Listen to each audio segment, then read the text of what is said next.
There's a particular kind of desperation that comes not from lacking money, but from watching someone you love slip away while you count pennies that will never be enough. Emma Carson knew that desperation intimately as she knelt in the chapel of Queen's General Hospital at 3 in the morning, We'll get through her this forehead together. pressed against clasped hands, her whispered prayer dissolving into the darkness of polished pews and stained glass. The chapel smelled like lemon furniture polish and old hymnals, the scent mixing with something clinical that seeped in from the hallways beyond. Jesus looked down from a window rendered in crimson and cobalt, his glass eyes fixed on some eternal horizon, offering no answers to the 26-year-old librarian who had run out of options somewhere between the billing department's third rejection and the surgeon's final warning. Rose Bennett, 74 years old, and the only mother Emma had truly known, needed $95,000 within 2 weeks. The number had stopped meaning anything 3 days ago when Emma's 7th loan application came back denied. It was just a wall now, insurmountable and absolute, standing between her grandmother and the heart surgery that would keep her alive past autumn. Emma had tried everything. The GoFundMe campaign her coworker set up had crawled to $3,000 before stalling. The jewelry her mother left her, a pearl necklace, 2 gold rings, a bracelet with a broken clasp, had fetched $800 from a pawn shop broker who looked bored by her desperation. The hospital's financial counselor had spoken kindly but firmly about payment plans that required down payments Emma couldn't afford and credit scores she didn't have. So she prayed, not because she expected miracles, but because Rose had taught her that when human strength failed, faith was the last door left to knock on. Her phone buzzed against the pew. Emma lifted her head, blinking away the grit behind her eyelids, and saw Patricia's name on the screen. Her stepmother never called this late. Never called at all unless absolutely necessary, their relationship maintained at the cool distance of mutual politeness since Emma's father died 3 years ago. The chapel felt colder as Emma stepped into the fluorescent bright hallway, answering on the 4th ring. Patricia's voice came through clipped and businesslike, the tone she used when coordinating events for the wealthy clients who hired her company to manage everything from weddings to corporate galas. "I know it's late. Are you at the hospital?" Emma glanced back toward the ICU wing where Rose lay sedated, machines breathing for her until the swelling around her damaged heart valve subsided enough for the surgery she couldn't afford. "Yes? Did something happen?" "I have a solution to your problem. Meet me in the main lobby in 20 minutes. The line went dead before Emma could ask what solution, what problem, what impossible thing Patricia thought could be fixed with a phone call and a midnight meeting. But Emma was already walking, her sneakers squeaking against linoleum, because drowning people didn't question the rope thrown from shore. Patricia arrived exactly 20 minutes later, her silver hair pulled back in the severe bun she wore to work, her pantsuit unwrinkled despite the hour. She carried a leather portfolio and an expression Emma couldn't quite read, calculation mixed with something that might have been sympathy if Patricia were the sympathetic type. They sat in molded plastic chairs near a vending machine, the lobby empty except for a janitor mopping the far end, and a family huddled around coffee that had gone cold hours ago. Patricia opened the portfolio and pulled out a photograph, sliding it across the small table between them. The man in the picture looked defeated.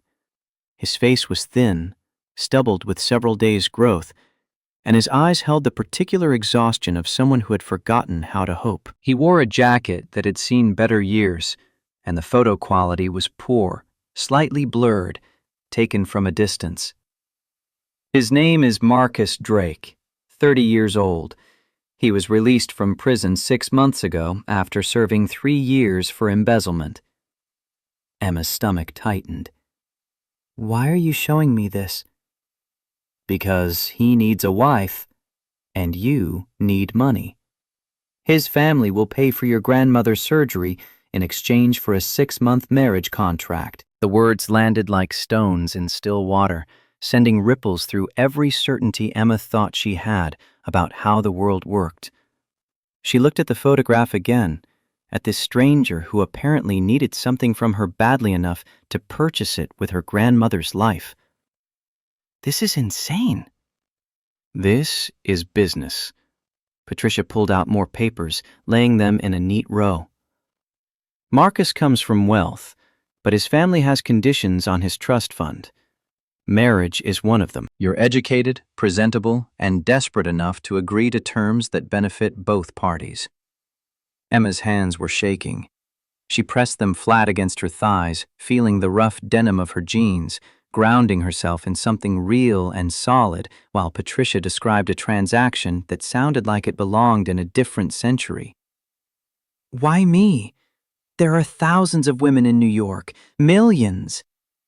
Because you need this more than anyone else I know, which means you'll honor the contract. Because my client specifically requested someone outside his social circle, someone genuine, and because, frankly, you don't have any other options. The cruelty of the last statement was almost refreshing in its honesty. Emma looked past Patricia toward the elevator bank that led to the ICU, where Rose lay fighting for every breath while her granddaughter sat in a lobby considering an offer that violated everything Rose had taught her about marriage, faith, and the sanctity of promises made before God. But Rose had also taught her that family came first, always, even before pride, even before principles, even before the version of yourself you wanted to be. I need to meet him first. Patricia nodded as if she'd expected this. He suggested the same thing. Tomorrow, 2:00, Riverside Coffee on 43rd. You talk, you decide, no pressure. Emma almost laughed at the absurdity of no pressure when the clock was counting down to her grandmother's death. Instead, she took the photograph and the small business card Patricia offered, studying the blurred image of Marcus Drake, and wondering what kind of desperation drove a man to purchase a wife like groceries from a stranger's catalog. She went home as dawn broke over Queens, to the studio apartment she could barely afford, where books were stacked against walls because she'd sold her bookshelf months ago. Emma showered, changed, called in sick to the library for the first time in 3 years, and then did what she'd been raised to do when facing impossible choices. She went to church. Crossroads Community Church sat on a corner lot between a laundromat and a bodega, its brick facade weathered but sturdy, its doors always unlocked. Emma had been baptized here at 8 years old, the summer after her parents died in a car accident on the Cross Bronx Expressway. Rose had held her afterward, both of them dripping baptismal water onto the fellowship hall floor, and promised that God had plans even when humans couldn't see them. Emma wasn't sure about God's plans anymore, but she knew the comfort of familiar pews and the way morning light filtered through the single stained glass window Rose had helped fundraise for 20 years ago. Pastor Miller found her there an hour later, sitting alone in the 3rd row, turning the business card over in her hands. He was 72, with kind eyes and the sort of weathered face that came from decades of listening to other people's troubles. He sat down beside her without asking permission, the way he'd done 1,000 times before when she was grieving her parents, struggling through college, learning to navigate a world that felt too large and too hard. Rose is still stable. I called the hospital this morning. Emma nodded, not trusting her voice. But the surgery can't happen without money I don't have. The words came out flat, factual, emptied of the emotion that had been tearing her apart for days. Someone offered to help, for a price. She told him everything, the contract, the stranger, the 6 months of her life traded for Rose's chance at survival. Pastor Miller listened without interrupting, his calloused hands folded in his lap, his expression never shifting into judgment or shock. When she finished, he was quiet for a long moment. The church settled around them with small creaks and sighs, the building breathing in the morning warmth. Is this God's answer? It doesn't feel holy.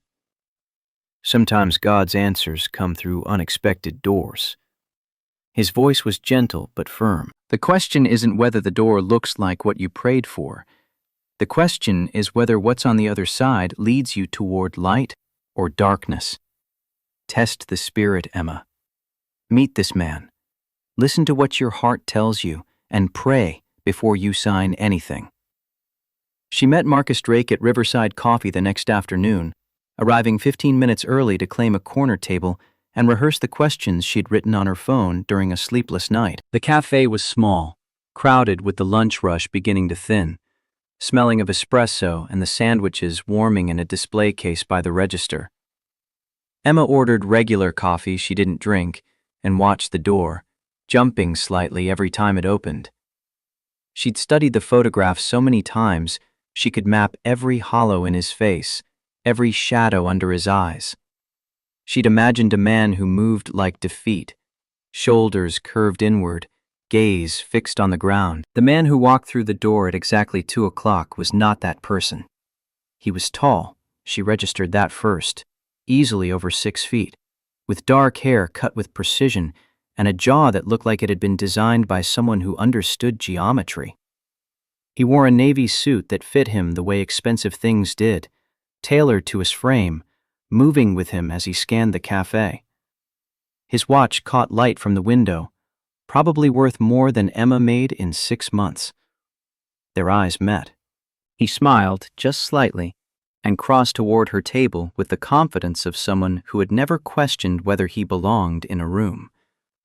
Emma's first coherent thought was, "This man is not who Patricia described."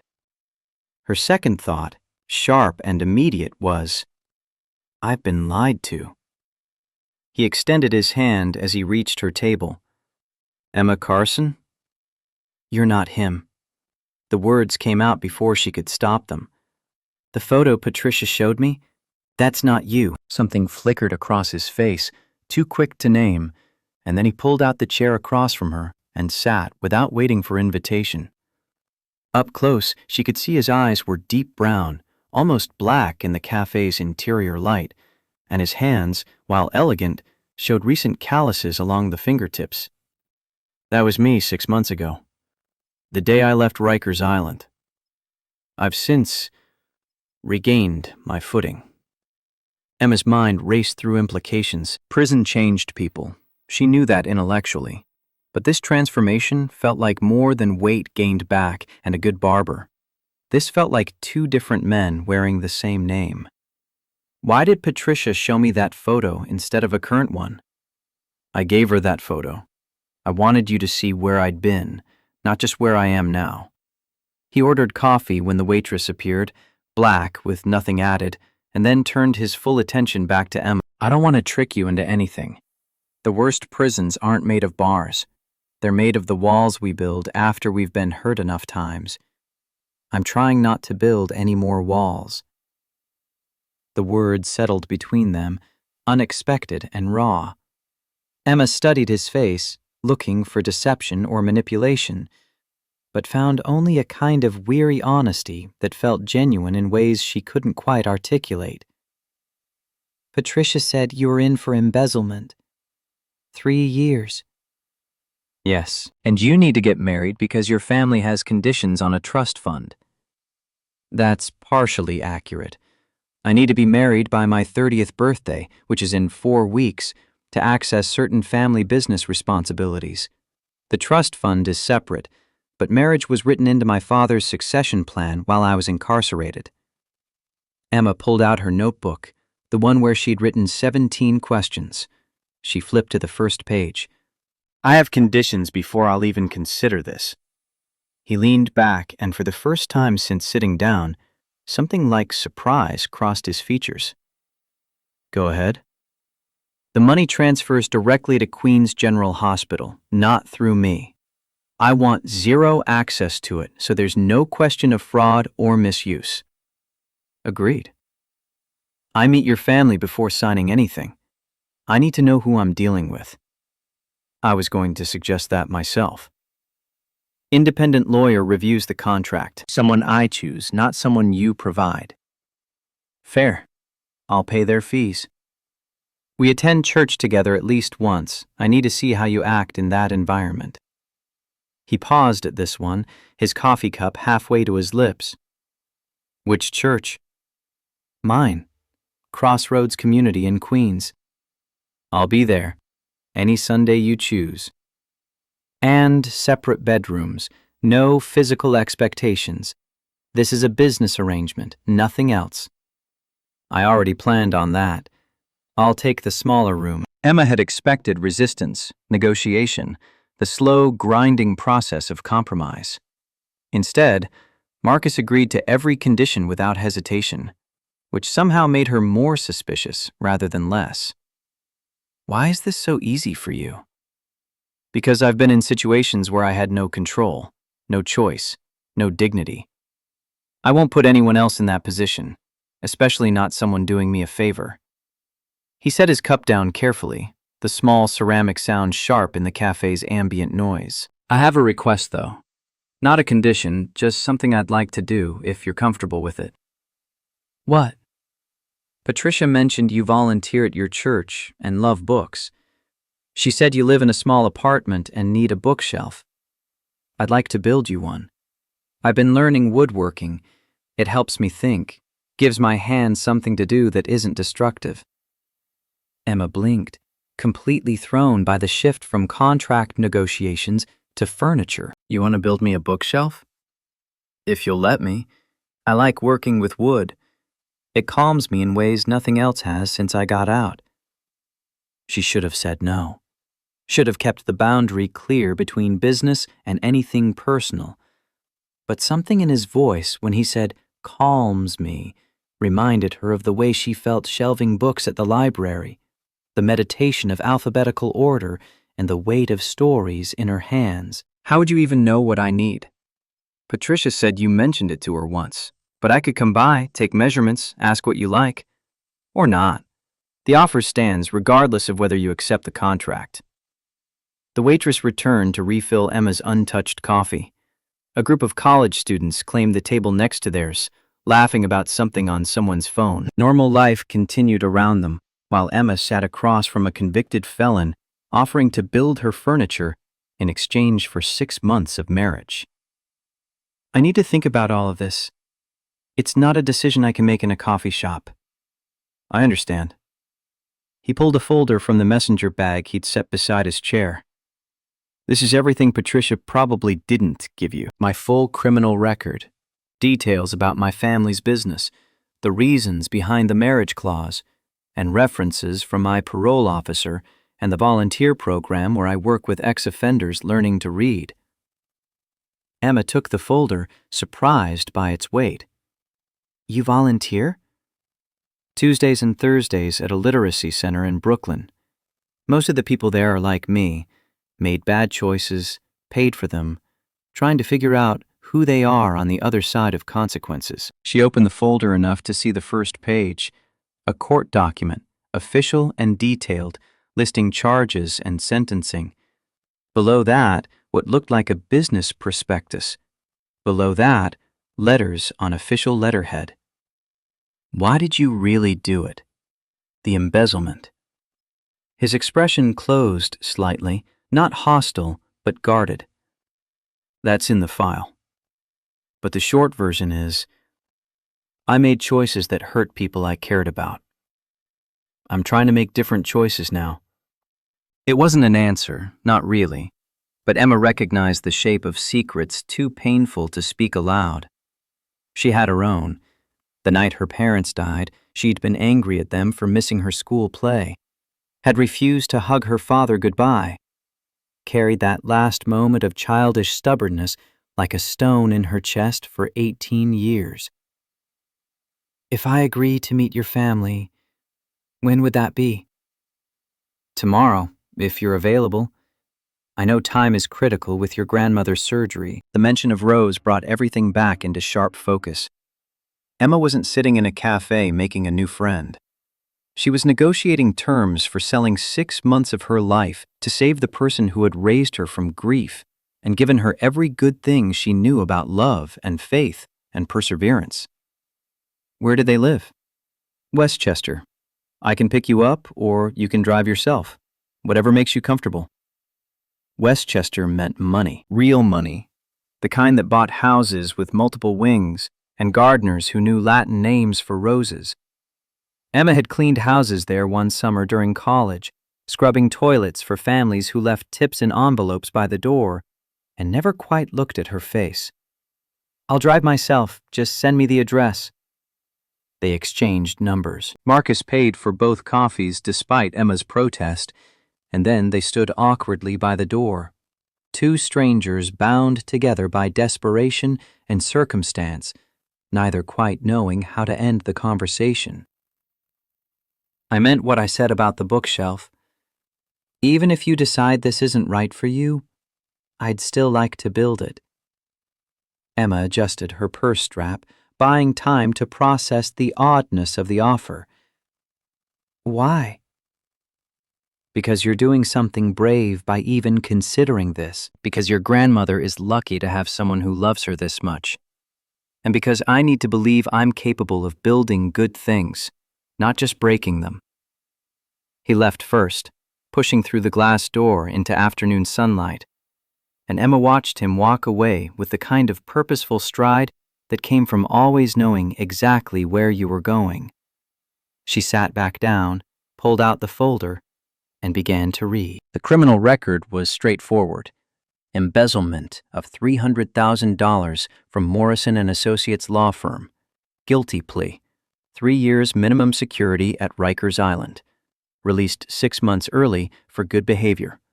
No prior arrests, no violence, no indication of what had driven a man from apparent privilege into a felony conviction. The business documents were harder to parse. References to Drake Industries, real estate holdings, investment portfolios, numbers that made Emma's head spin. Nothing suggested the kind of wealth that required mansions in Westchester, but comfortable certainly, successful, the kind of family that could afford to pay for a surgery without blinking. But one detail snagged her attention. Morrison and Associates law firm, where the embezzlement occurred, had employed someone named David Drake as a junior associate during the same time period. The name appeared in a footnote, easy to miss unless you were looking for inconsistencies. Emma pulled out her phone and searched David Drake Morrison Associates. The results were sparse. Law firms didn't advertise their junior employees, and the embezzlement scandal had been buried in business news sections years ago. But LinkedIn gave her one hit. David Drake, currently listed as family attorney for Drake Industries, previously employed at Morrison and Associates from 2020 to 2021. The timeline aligned perfectly. David working at the firm, money going missing, Marcus taking the fall. Emma closed her laptop and pressed her fingers against her temples where a headache was beginning to build. Either this was an extraordinary coincidence, or Marcus had gone to prison for someone else's crime. And if it was the latter, what kind of man sacrificed 3 years of his life for another person? She thought about Pastor Miller's words, test the spirit. Figure out if this leads toward light or darkness. Then she thought about Rose, tubes running into her arms, machines breathing for her, time running out in increments measured by failing heartbeats. Emma called the number Marcus had given her. He answered on the second ring. Tomorrow works. What time should I be there? That night, Emma sat by Rose's hospital bed after visiting hours, holding her grandmother's hand while night shift nurses moved through their rounds with quiet efficiency. Rose was awake, groggy from medication, but alert enough to know her granddaughter's face. You look troubled, baby. Emma told her everything. Not because she expected approval, but because lying to Rose had never been possible, even when Emma desperately wanted to. The old woman listened without interrupting, her breathing labored but steady, her eyes sharp despite the morphine dulling her pain. When Emma finished, Rose was quiet for a long time. Monitors beeped their rhythms. Someone laughed at the nurse's station down the hall. This man. You trust him? I don't know him well enough to trust him. But your gut, what does it say? Emma thought about Marcus's hands, the calluses suggesting real work, the way he'd agreed to every condition without negotiation. The folder of documents he'd handed over like transparency was automatic rather than earned. The reference to prisons made of walls instead of bars. My gut says he's hiding something, but also that he's not cruel. Those two things can be true at the same time. Rose squeezed her hand with what little strength she had. Your grandfather hid things from me. Took me 5 years to learn he'd been married before, lost a baby with his first wife. Thought I'd leave him if I knew he came with that much grief. But hiding something isn't the same as being dishonest about who you are at the core. How do I tell the difference? You watch what someone does when they don't have to do anything, when there's nothing in it for them. That's when you see character. Emma drove to Westchester the next afternoon, following GPS directions through increasingly wealthy neighborhoods until she turned onto a private drive that wound through manicured grounds. The house that appeared around a curve of oak trees made her breath catch. 3 stories of colonial architecture, windows that gleamed in afternoon light, gardens that probably required a full-time staff. This wasn't comfortable success. This was generational wealth, the kind that built wings onto buildings and had portraits in the foyer. Marcus met her in the circular driveway before she'd even fully parked, his expression careful and slightly nervous. He wore khakis and a button-down shirt, dressed down from yesterday's suit but still perfectly pressed. I should have prepared you better. The house is intimidating. Emma got out of her 12-year-old Honda, acutely aware of the rust spot near the rear wheel well and the way her jeans had worn thin at the knees. You said your family was in real estate. We are. This property has been in the family for 40 years. My grandmother bought it. Your grandmother bought a mansion? My grandmother had excellent business instincts and no patience for false modesty. He offered a slight smile. Come inside. They're nervous to meet you, which makes them overly formal. Just be yourself. The front door opened before they reached it, revealing a woman in her mid-50s, wearing a dress that probably cost more than Emma's monthly rent. Her hair was pulled back in a style that looked effortless, but certainly wasn't, and her smile seemed genuine, despite the obvious appraisal happening behind her eyes. Emma, come in, sweetheart. We've heard so much about you. Marcus made introductions as they entered a foyer with marble floors and a chandelier that threw prismatic light across walls hung with oil paintings. Catherine Drake, Marcus's aunt, who managed the family's charitable foundation. William Drake, Marcus's father, a stern-looking man in his 60s who shook Emma's hand with formal precision. David Drake, younger than Marcus by a few years, who couldn't quite meet Emma's eyes. The last detail confirmed her suspicion. David was hiding something, and Marcus was protecting him. They gathered in a dining room that could have seated 20, though only 6 places were set at one end of a table that gleamed with polish. 2 additional people joined them, Aunt Helen, Catherine's older sister, and a couple introduced as Greta and Jorge, the cook and groundskeeper, who were apparently considered family enough to dine with them. William said grace, his voice carrying the weight of someone accustomed to being heard and obeyed. The prayer was long, traditional, thanking God for provision and family and the opportunity to welcome a new member into their home. Emma kept her eyes closed and her hands folded, but her mind raced with questions about what kind of family included household staff at dinner and lived in houses that required maps. The meal was formal but not cold. Catherine asked about Emma's work at the library, seemed genuinely interested in literacy programs and budget constraints. William wanted to know about her education, her childhood, the values Rose had instilled. David barely spoke, pushing food around his plate with the distracted air of someone who wished he were anywhere else. Your grandmother raised you alone after your parents passed? Helen's voice was kind, not prying. Yes, ma'am. I was 8 when they died. Rose took me in without hesitation, even though she was already in her 50s and looking forward to retirement. That's beautiful. Catherine dabbed her mouth with a linen napkin. Sacrifice for family. That's what builds character. Emma caught Marcus watching her from across the table, his expression unreadable. She wondered if his aunt knew about the sacrifice he'd made, the 3 years in prison covering for the brother who sat 2 seats away, looking progressively more uncomfortable. After dinner, Catherine insisted on showing Emma the gardens, while Marcus was pulled into William's study for what was described as quick business. Emma walked beside the older woman along paths lined with roses just beginning their summer bloom, the evening air thick with their scent and the sound of distant traffic muted by acres of trees. I need to ask you something directly. Catherine stopped by a fountain, its water catching the last of the sunlight. Do you care about Marcus, or is this purely transactional for you? Emma had prepared for this question, had scripted an answer that would satisfy without committing to feelings she didn't have. But standing in this garden, surrounded by wealth she couldn't fathom, looking at a woman who clearly loved her nephew despite whatever complicated history lay between them, the script felt dishonest. I need the money for my grandmother's surgery. That's why I'm here. But your nephew has been kinder and more transparent than I expected.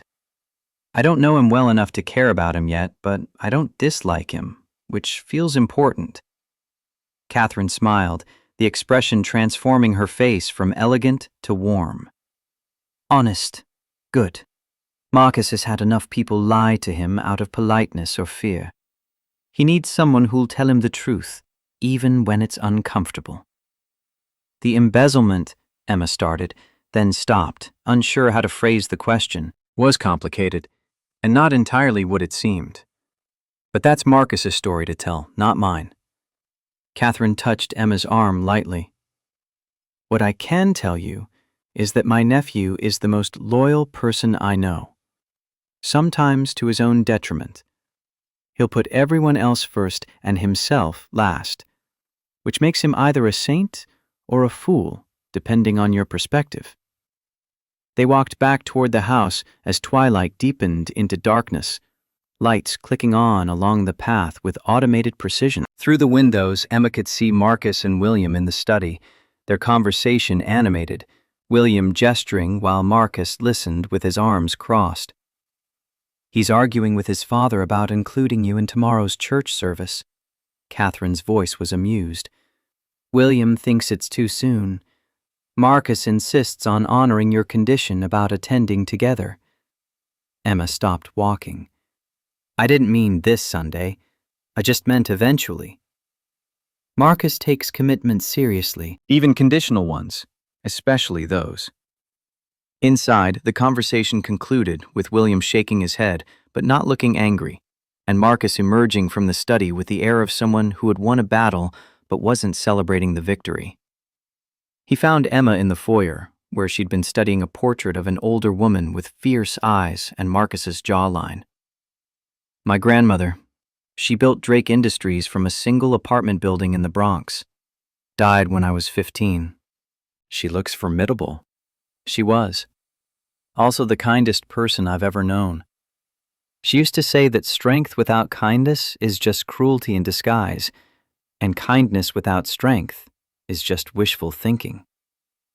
Emma's phone buzzed. The hospital.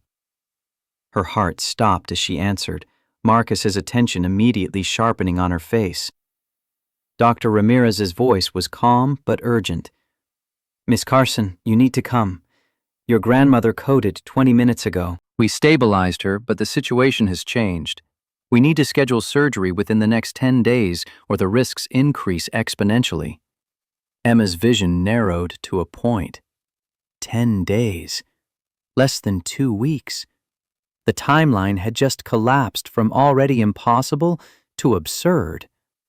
I'll be there in 30 minutes. She hung up and looked at Marcus, who was already pulling car keys from his pocket. I heard. I'll drive you. Your hands are shaking too hard. The ride to Queens General happened in fragments of awareness. The smooth interior of Marcus's car, so unlike her rattling Honda. The way he drove with confident efficiency through evening traffic. The silence that felt respectful rather than awkward. Emma's mind spun through calculations she'd already done 1,000 times, arriving at the same impossible conclusion. She couldn't get $95,000 in 10 days through any legal means available to her unless she signed the contract. Marcus pulled up to the hospital entrance. "I'll park and wait in the lobby. Take whatever time you need." Emma almost told him to go home, that he'd done enough by providing transportation. But the thought of walking back through those hospital corridors alone, of sitting by Rose's bedside, counting down hours until another crisis, felt suddenly unbearable. "Thank you." Rose was awake when Emma entered the ICU, propped up on pillows that seemed to swallow her diminishing frame. Her color was better than it had been, but Emma could see the toll each crisis took, the way her grandmother seemed to be fading incrementally, becoming less solid with each passing day. "They called you." Rose's voice was thread-thin, but steady. "I told them not to worry you." "Grandma, you coded. Of course they called me." "Happens all the time in here. Watch the monitors long enough, you'll see everyone's hearts stutter a bit." Emma pulled a chair close, taking Rose's hand carefully around the IV line. "Dr. Ramirez says surgery needs to happen within 10 days now. And do you have $95,000 I don't know about?" "I'm working on it." Rose's eyes, still sharp despite everything, searched Emma's face. "You met the boy's family today?" "I did." "And?" "They live in a mansion, an actual mansion with wings and gardens and staff." Marcus didn't mention that level of wealth. "Does that change your answer?" Emma thought about Catherine's warmth, William's formal grace, the way David couldn't meet her eyes, about Marcus agreeing to every condition, offering to build her furniture, driving her to the hospital without being asked, about the folder of documents and the mystery of embezzlement that didn't add up, and the prison time that felt like sacrifice rather than punishment. "I think he went to jail for his brother. I think David took the money and Marcus took the blame." "That's quite an assumption." "David worked at the same law firm where the embezzlement happened, same time period. He can barely look at me, and Marcus gets tense whenever David's mentioned. It's the only thing that makes sense." Rose was quiet, her breathing labored but rhythmic. "If that's true, what kind of man does that make him?" "Either incredibly loyal or incredibly stupid." "Or both." Rose squeezed Emma's hand. "Baby girl, I need you to listen to me carefully.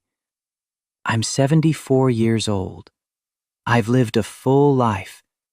I held you when you were born. I buried your parents. I watched you grow into someone I'm proud to call family. If my time is up..." "Don't," Emma's voice broke. "Don't say that." "If my time is up, I'll meet Jesus with peace in my heart, knowing you're going to be fine. But if there's a chance to stay, if this boy and his family can give us that chance, I want you to take it. Not for me, for you. Because you need to learn something I should have taught you years ago." "What's that?" "That accepting help isn't weakness. That we were never meant to carry everything alone. That sometimes God's answers look nothing like what we prayed for, but they're still answers." Emma stayed until Rose fell asleep, then made her way to the lobby where Marcus sat reading something on his phone, his expression troubled. He looked up when she approached, standing immediately. "How is she?" "Stable, scared, trying not to show it. Like her granddaughter." The observation was gentle but accurate. Emma sank into the chair beside him, exhausted in ways that went beyond physical tiredness. "I need to ask you something, and I need you to be honest, even if the answer costs you this arrangement." Marcus set his phone aside, giving her his complete attention. Did you go to prison for David? His face went carefully blank, the kind of emptiness that came from practice hiding reactions. Why would you think that? Because he worked at Morrison & Associates during the embezzlement. Because he can't look at me without guilt. Because you get tense when his name comes up. Because you said you protected someone you cared about by taking blame for their mistakes. Marcus was quiet for a long time. The hospital sounds filtered around them, codes called over intercoms, families having quiet conversations, the squeak of gurneys on linoleum. I can't talk about that. Not because I don't want to be honest with you, but because telling you makes you complicit in a lie my father can't ever know about. It would destroy him, destroy David, destroy everything I went to prison to protect. So it's true. I didn't confirm that. You didn't deny it either. He leaned forward, elbows on knees, hands clasped between them. What I can tell you is this. I made choices that hurt people I loved. I'm trying to make different choices now, better ones. And I will never ask you to lie for me or participate in deception that harms anyone. Our contract is separate from my family's complicated history. Emma studied his profile in the harsh fluorescent light, seeing the exhaustion lines around his eyes, the tension in his shoulders. This was a man carrying weight he'd chosen to lift, probably alone, probably for years. I want to sign the contract. His head snapped toward her. You're sure? No. But I'm out of time and options. And despite everything confusing about you, I don't think you're cruel. Rose said to watch what people do when they don't have to do anything. You drove me here tonight. You offered to build me a bookshelf before knowing I'd agree to marry you. You've been honest about everything, except the one secret that would destroy your family if revealed. That's not manipulation. That's just human. I'll have David draw up the paperwork tomorrow. We can sign as soon as your lawyer reviews it. I don't have a lawyer. Then I'll pay for one. Someone you choose, someone who has only your interests in mind. He pulled out his phone, typing quickly. Transfer of funds happens immediately upon signing. Hospital gets payment, surgery gets scheduled. 6 months from then, we file for quiet divorce, and you're free. And you get whatever family business responsibility requires you to be married. Yes. What happens at the end of 6 months? To your father's succession plan? Honestly, I don't know. I'm hoping 6 months is enough time to prove I'm capable of leading Drake Industries without needing marital status as evidence of maturity. If not, I'll figure something else out. Emma's phone buzzed again. A text from the hospital billing department, even at this hour, reminding her of the outstanding balance and the surgery that couldn't proceed without payment guarantees. She showed Marcus the screen. How fast can this happen? If you're willing to do a courthouse wedding for the legal part, we could be married by Friday. Then we can have a proper ceremony later if you want, for your church family and grandmother. The speed of it all should have terrified her. Instead, Emma felt the strange calm of someone who had been drowning and finally stopped fighting the current. Maybe this was surrender, or maybe it was faith. Maybe there was no difference. Friday works, but I have new conditions. Tell me. We do the church ceremony within the 6 months. Real vows, in front of Pastor Miller and my community. I won't have people thinking I sold myself without God's blessing. Agreed. And you tell me the truth about David and the embezzlement before we sign the final divorce papers. No lies between us when we end this, even if we started with them. Marcus hesitated at this one, conflict clear on his face. If I tell you, you'll understand why I can never tell my father, and you'll have to live with knowing something that could devastate people I love.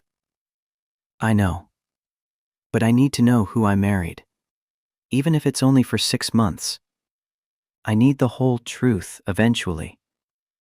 He extended his hand. Deal. But not before the 6 months are up.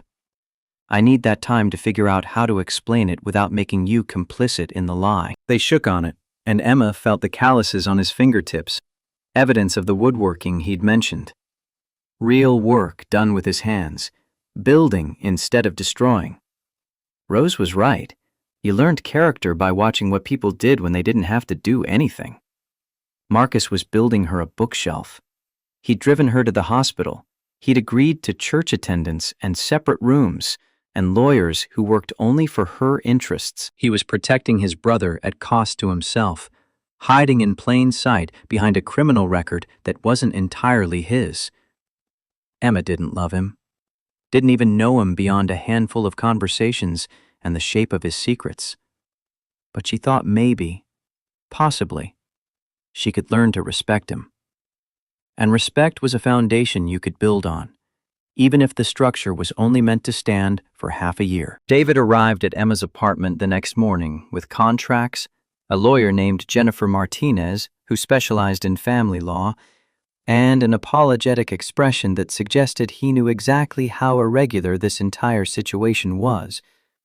They sat at Emma's tiny kitchen table, the only table she owned, while Jennifer walked through every clause with meticulous care. The terms were straightforward. Marriage duration, 6 months from date of legal ceremony. Emma received $95,000 transferred directly to Queens General Hospital for Rose Bennett's medical care. Marcus received marital status required for family business succession. Both parties agreed to attend family functions together, present a united front publicly, and maintain separate residences or separate rooms if cohabitating. No expectation of physical intimacy. Either party could terminate early if the other violated terms of respect, honesty in interactions, or put the other in legal or physical danger.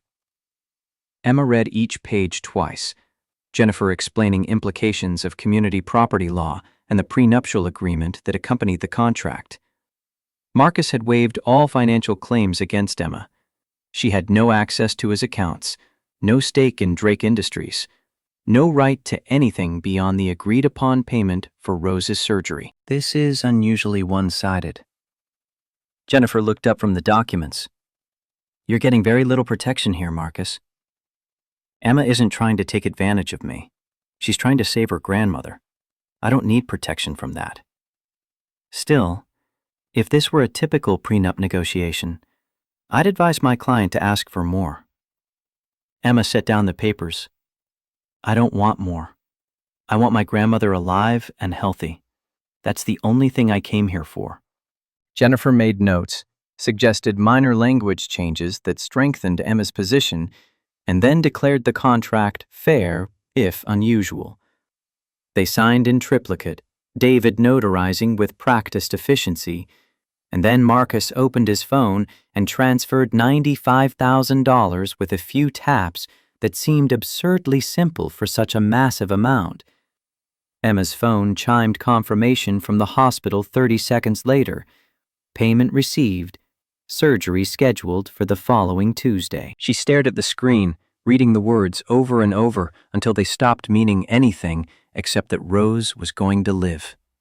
Her grandmother was going to survive past autumn, past winter, maybe past many more seasons than either of them had dared to hope for 3 days ago. Thank you. Her voice came out rough, choked with tears she'd been holding back for weeks. I don't know how to thank you enough. Marcus shook his head. You're giving me something equally valuable. Let's call it even. The courthouse ceremony happened on Friday afternoon with David and Jennifer as witnesses, the whole process taking less than 30 minutes.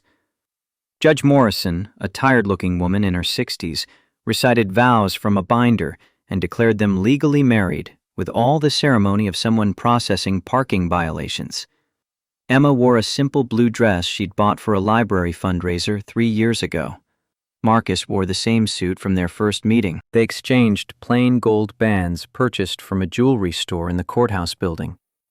When Judge Morrison told Marcus he could kiss his bride, He looked at Emma with a question in his eyes. She nodded, just barely, and he leaned in to press a brief, chaste kiss against her lips that felt more like a signature than affection. "Congratulations," Judge Morrison said without inflection, already reaching for the next file on her desk. They walked out of the courthouse into September sunshine as husband and wife, legal strangers bound by contracts and desperation. And Emma thought about Rose's words regarding God's answers coming through unexpected doors. This door had led somewhere she never could have anticipated. Whether it led toward light or darkness, she'd know soon enough.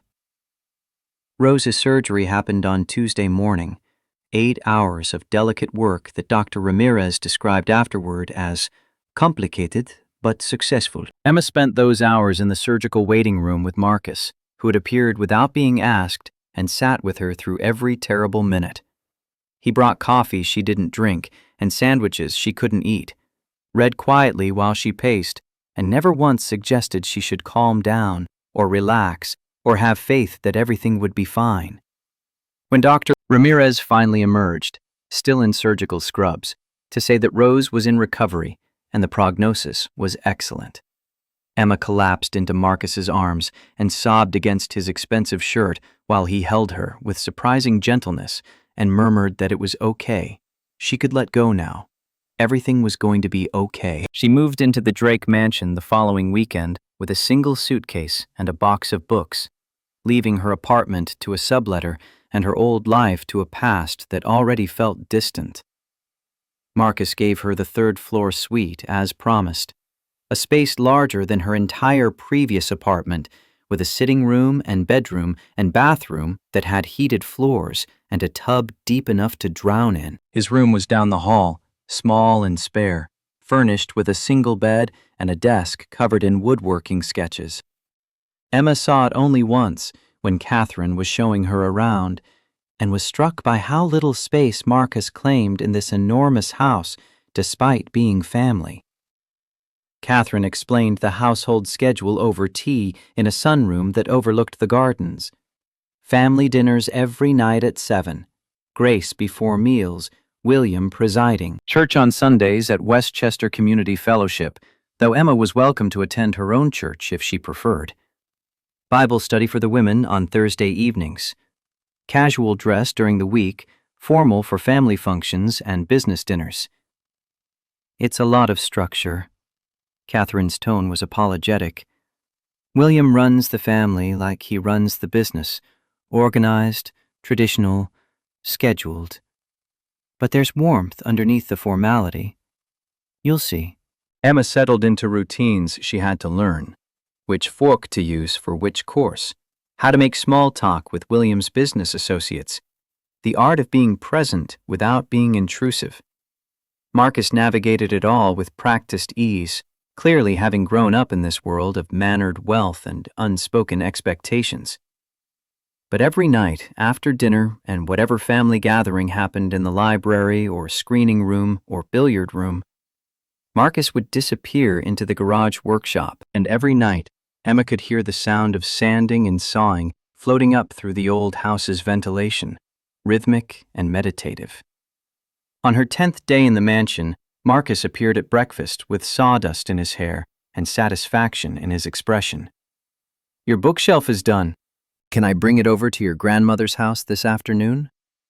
They transported it in his car, assembling it in Rose's living room while the old woman directed from her recliner, already home from the hospital and recovering faster than anyone had predicted. The bookshelf was beautiful. Cherry wood with clean minds and adjustable shelves, a small drawer perfect for bookmarks, and carved into one corner, almost hidden, the initials E.C. Emma ran her fingers over the wood, feeling the smoothness of sanding and the slight imperfections that marked handmade work. It's perfect. Corners are a little uneven, and the stain didn't take quite evenly on the back panel. It's perfect, Emma repeated, meeting his eyes. Thank you. Rose watched them from her chair, her expression knowing and soft. You're a good man, Marcus Drake. I'm glad my granddaughter found you. Marcus's smile was genuine but complicated. I'm trying to be worthy of that assessment, Mrs. Bennet. After they left Rose's house and drove back toward Westchester, Emma found herself studying Marcus's profile in the car's dim interior light. He'd sacrificed his freedom for his brother, built furniture with his hands, sat with her through 8 hours of surgery, agreed to every condition she'd set without negotiation. She didn't love him, but she thought maybe she was beginning to understand him, which felt like its own kind of foundation. And foundations were how you built something lasting, even if the structure was only meant to stand for 6 months. The mansion's lights glowed against the darkness as they pulled into the driveway. Home, Emma thought experimentally, testing the word against this place she barely knew. Not home yet, maybe never home, but shelter at least. A place to rest while she figured out what came next. Marcus cut the engine and turned to her. Are you okay? I know this is all overwhelming. I'm okay. Better than okay, actually. Rose is alive and healing. That's everything. Still, you gave up a lot for this arrangement. Your apartment, your independence, your normal life. And you gave up $95,000 and your freedom to marry whoever you actually wanted. I wanted to marry someone real, someone genuine. I got that. The words hung between them, intimate in ways that made Emma's chest tighten. She reached for the door handle, needing air and distance and time to process the strange tenderness in his voice. I should go to bed. Early shift at the library tomorrow. Emma. He caught her hand, gentle but firm. If this gets to be too much, if you need space or want to renegotiate terms, just tell me. I don't want you to feel trapped. She looked down at their joined hands, his calloused fingers against her smaller ones. I'll remember that. Thank you. That night, lying in a bed too large for one person, in a room decorated by someone else's aesthetic choices, Emma thought about prisons made of walls instead of bars, about the ways people trapped themselves in sacrifice and secrecy, and the weight of protecting others, about how Marcus had chosen this particular prison willingly, repeatedly, in service of something he believed was worth the cost. She fell asleep thinking about bookshelf corners that didn't quite match, and imperfect staining on wood worked by hands that were learning to build instead of break. The first Sunday after Rose's surgery, Marcus appeared outside Emma's suite wearing khakis and a button-down shirt that looked deliberately casual. His usual polished appearance softened into something almost approachable.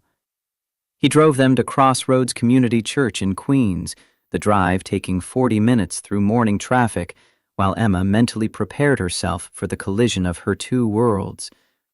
The church parking lot was half full when they arrived, and Emma could see Mrs. Chen setting up coffee in the fellowship hall through the side window, could hear the organist practicing scales that echoed from the sanctuary.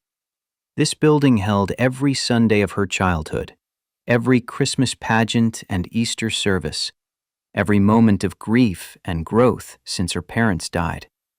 Bringing Marcus here felt like introducing him to her soul. Pastor Miller met them at the door, his weathered face creasing into genuine warmth as he shook Marcus's hand. Welcome. Emma speaks highly of you, which is rare enough that I pay attention. They sat in the third pew, where Emma had always sat with Rose, and the absence of her grandmother beside her felt sharp until Marcus leaned slightly closer and whispered that Rose would be back here soon, stronger than ever. The service opened with hymns Emma knew by heart, and she noticed Marcus singing along in a clear baritone, his voice confident on harmonies that suggested real familiarity with church music. Pastor Miller's sermon focused on second chances and redemption, the kind of providence Emma had stopped believing in when it came to her own life. He spoke about the prodigal son returning home, about communities that chose grace over judgment, about the radical notion that people could become someone new without erasing who they'd been. We love redemption stories because we all need redeeming. Every single one of us has something we'd undo if we could, some choice we'd remake, some word we'd swallow back down. The question isn't whether we need second chances, it's whether we have the courage to take them when they're offered. Marcus's posture shifted slightly, tension threading through his shoulders. Emma glanced at him and saw something raw in his expression before he noticed her attention and smoothed his features back into neutrality. After the service, the congregation moved with practiced efficiency toward the fellowship hall for coffee and the potluck brunch that happened first Sunday of every month. Emma introduced Marcus to Mrs. Chen, who studied him with sharp eyes before declaring him too thin and piling a plate with homemade dumplings. Mr. Patterson wanted to know about Marcus's work, which led to careful explanations about Drake Industries' real estate holdings that sounded legitimate but vague. Linda from Bible study pulled Emma aside while Marcus was occupied with the church treasurer discussing building maintenance funds. "He's handsome. Is he kind?" Emma thought about surgical waiting rooms and handmade furniture and agreements honored without negotiation. "Yes, I think so." "That's good. Handsome fades, but kind lasts. Your grandmother would approve." Pastor Miller caught them before they left, asking Marcus if he'd be interested in the men's Bible study that met Thursday mornings at 6. Marcus agreed without hesitation, which surprised Emma. 6 in the morning was early, even for people who didn't keep the late hours Marcus seemed to prefer in his workshop. On the drive back to Westchester, Emma's phone buzzed with a text from Catherine, asking if they'd like to attend Thursday evening Bible study at the Drake family's church. Emma agreed, then realized she just committed them to 2 weekly Bible studies in addition to Sunday services. "You don't have to go to both. I know you agreed to church, not religious immersion." Marcus kept his eyes on the road, hands steady on the wheel. "I want to understand the parts of your life that matter. Church matters to you. Therefore, it matters to me." That Thursday evening, Catherine picked Emma up in a luxury sedan that smelled like leather and subtle perfume, chatting easily about the women Emma would meet and the current study on the Book of Ruth. The Drake family church was larger than Crossroads, with stained glass commissioned by artists and pews that gleamed with recent refinishing. The women who gathered in a small classroom off the main sanctuary were polished and educated, their Bibles expensive leather editions with gilt-edged pages. But Linda, different Linda than her church's Linda, this one younger and sharper, asked questions that dug beneath surface readings. Patricia Ann spoke about loyalty and sacrifice with the insight of someone who'd lived both. Sarah, barely 25, talked about choosing family over comfort with a vulnerability that suggested recent wounds. The discussion turned to Ruth's decision to follow Naomi into uncertainty, leaving everything familiar for the sake of someone she loved. Catherine read the passage aloud, her voice catching slightly on, "Where you go, I will go, and where you stay, I will stay." That kind of commitment terrifies me. Sarah's admission was quiet, promising everything to someone when you don't know how it ends. Patricia Ann smiled, the expression kind rather than condescending. "That's faith, honey. Whether in God or people or yourself. Jumping without seeing the landing." Emma thought about courthouse ceremonies and contracts that promised 6 months, but nothing beyond. About the jump she'd taken signing papers that bound her to a stranger, and how that stranger was becoming incrementally less strange with every dinner conversation and workshop session and small kindness offered without expectation of return. After study, the women stayed for tea and cookies Catherine had arranged, conversations fragmenting into smaller groups. Linda cornered Emma near the refreshment table, her directness reminiscent of her namesake at Crossroads. "Catherine says you're adjusting well to the family." That's diplomatic speak for handling the Drake intensity with grace. Emma sipped tea that was probably expensive, but tasted like tea anywhere. They've been welcoming, more than I expected. William can be stern, but he's fair. And Marcus— Linda paused, seeming to choose words carefully. Marcus has always been the one who feels things most deeply. David's the golden child, brilliant and driven. Marcus is the one who'll give you everything and never tell you it cost him. Rose came home 2 weeks after surgery, her color returned and her energy recovering in increments that the physical therapist called remarkable for someone her age. Marcus helped Emma hire Patricia, the nurse, not the stepmother, for daytime care, and insisted on covering costs that insurance wouldn't. Emma had argued until Marcus pointed out that her grandmother's health directly benefited him by keeping Emma's stress manageable, and therefore could be considered part of their arrangement's intent. They visited together most evenings, bringing dinner from restaurants Rose loved or groceries Emma cooked in the mansion's professional kitchen with Greta's patient instruction. Marcus carried things up the front steps, fixed the porch railing Emma had meant to address for months, repaired the fence gate that had been hanging crooked since winter. The third visit, Rose was strong enough to interrogate him properly. She waited until Emma went to make tea, then fixed Marcus with eyes that had seen through 74 years of human deception and didn't miss much. "Why did you really marry my granddaughter?" Marcus set down the book he'd been pretending to read, meeting her gaze without flinching. "I needed to be married for family business reasons. Emma needed money for your surgery. The arrangement benefited us both." "Beneficial. Such a cold word for marriage." "You're right. The truth is more complicated than beneficial. Emma is the first genuinely good person I've encountered in years who doesn't want anything from me except honesty. That matters more than I can explain." Rose's expression didn't soften. "You were in prison." "Yes, ma'am. 3 years for embezzlement." "Did you take the money?" Marcus's jaw tightened almost imperceptibly. "I pled guilty. I served the sentence. That's what matters legally." "I didn't ask what matters legally. I asked if you took the money." The silence stretched long enough that Emma could hear water boiling in the kitchen, could hear the neighbor's dog barking at something beyond the fence.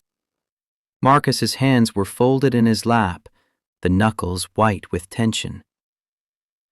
"I protected someone I love by accepting responsibility for their choices. Whether I took the money is less important than why the court believed I did." Rose absorbed this, her breathing still labored but steady. "So you're a liar and a martyr." "Which one is worse for my Emma?" "I'm trying to be neither. I'm trying to be someone who learns from protecting others at my own expense, who builds things instead of breaking them, who shows up when it matters." Emma walked back in with tea and found them sitting in weighted silence, Rose watching Marcus with calculation while Marcus met her scrutiny without retreat. Whatever test had just occurred, Emma couldn't tell who'd won. Later, as they drove back toward Westchester, Rose's words echoed in Emma's mind. Liar and martyr. Both implied sacrifice, but for different reasons and with different costs. She wanted to ask Marcus which one he was, but the question felt too intimate for the careful distance they'd maintained. Saturday morning, Marcus asked if Emma wanted to volunteer at the food pantry with him, admitting he'd been going alone for weeks but would appreciate company. They spent 3 hours stocking shelves and serving families, Marcus lifting boxes with easy strength, while Emma organized donations and chatted with regulars she'd known for years. Mr. Washington, ancient and opinionated, cornered Marcus near the canned goods. "Emma's husband?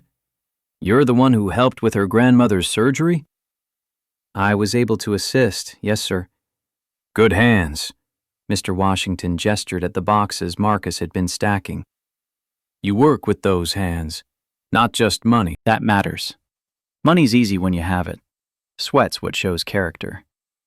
Afterward, they walked through the neighborhood where Emma had grown up, past the corner store that still sold candy by the piece, and the playground where she'd learned to pump her legs on swings. Marcus bought them both coffee from a cart vendor who knew Emma by name, and they sat on a bench watching kids play basketball on a court with chain nets and asphalt worn smooth by decades of sneakers. "This is home for you." "Not the mansion." Emma sipped coffee that was too sweet but familiar. "This is where I learned who I am. The mansion is where I'm learning who I might become." Marcus turned to look at her, his expression arrested by something in her words. The afternoon light caught his features at an angle that made him look younger, less guarded, and Emma felt her breath catch at the realization that somewhere between courthouse bows and Bible study and Saturday morning volunteering, she'd started noticing him as more than a contractual obligation. He reached up, brushing hair away from her face where wind had blown it across her eyes.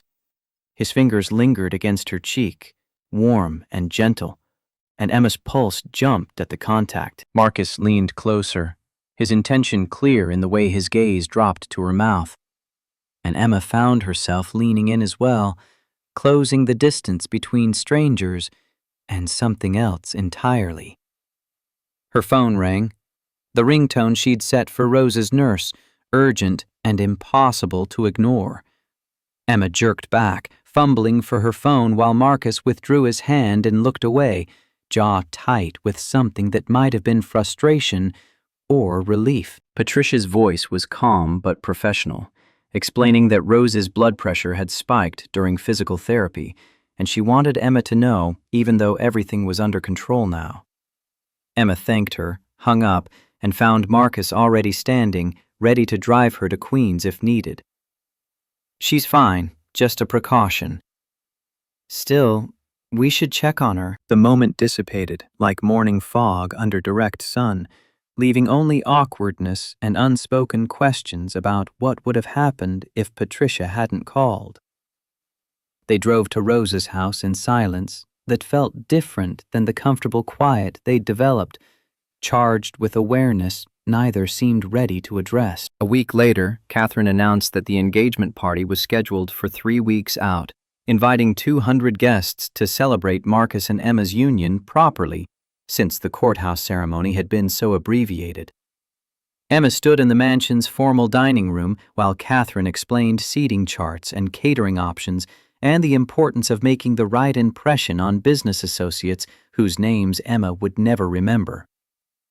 "We'll need to get you a dress, something elegant but not ostentatious. You want to look like you belong without trying too hard." The phrasing rankled, the implication that Emma naturally didn't belong and would need costuming to pass. But Catherine meant it kindly, her enthusiasm genuine as she described the mansion's ballroom transformed for the occasion, and the orchestra already booked. That evening, Emma searched Thomas Sterling Drake Industries on her laptop, following threads Catherine had mentioned in passing about old family friends and business connections. Thomas Sterling appeared in multiple photos with William Drake, their companies apparently collaborating on real estate ventures going back decades.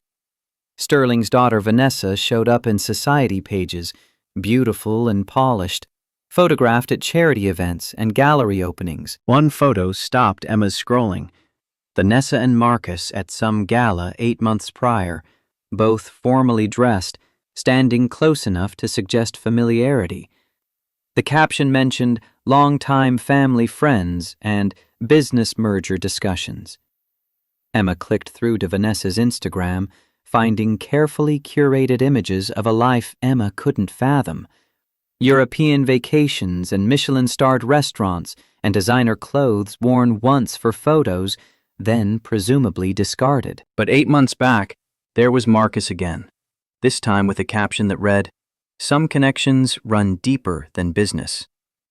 The timeline crystallized. Marcus released from prison, immediately involved with Vanessa Sterling, then suddenly refusing an arranged marriage and seeking out Emma instead.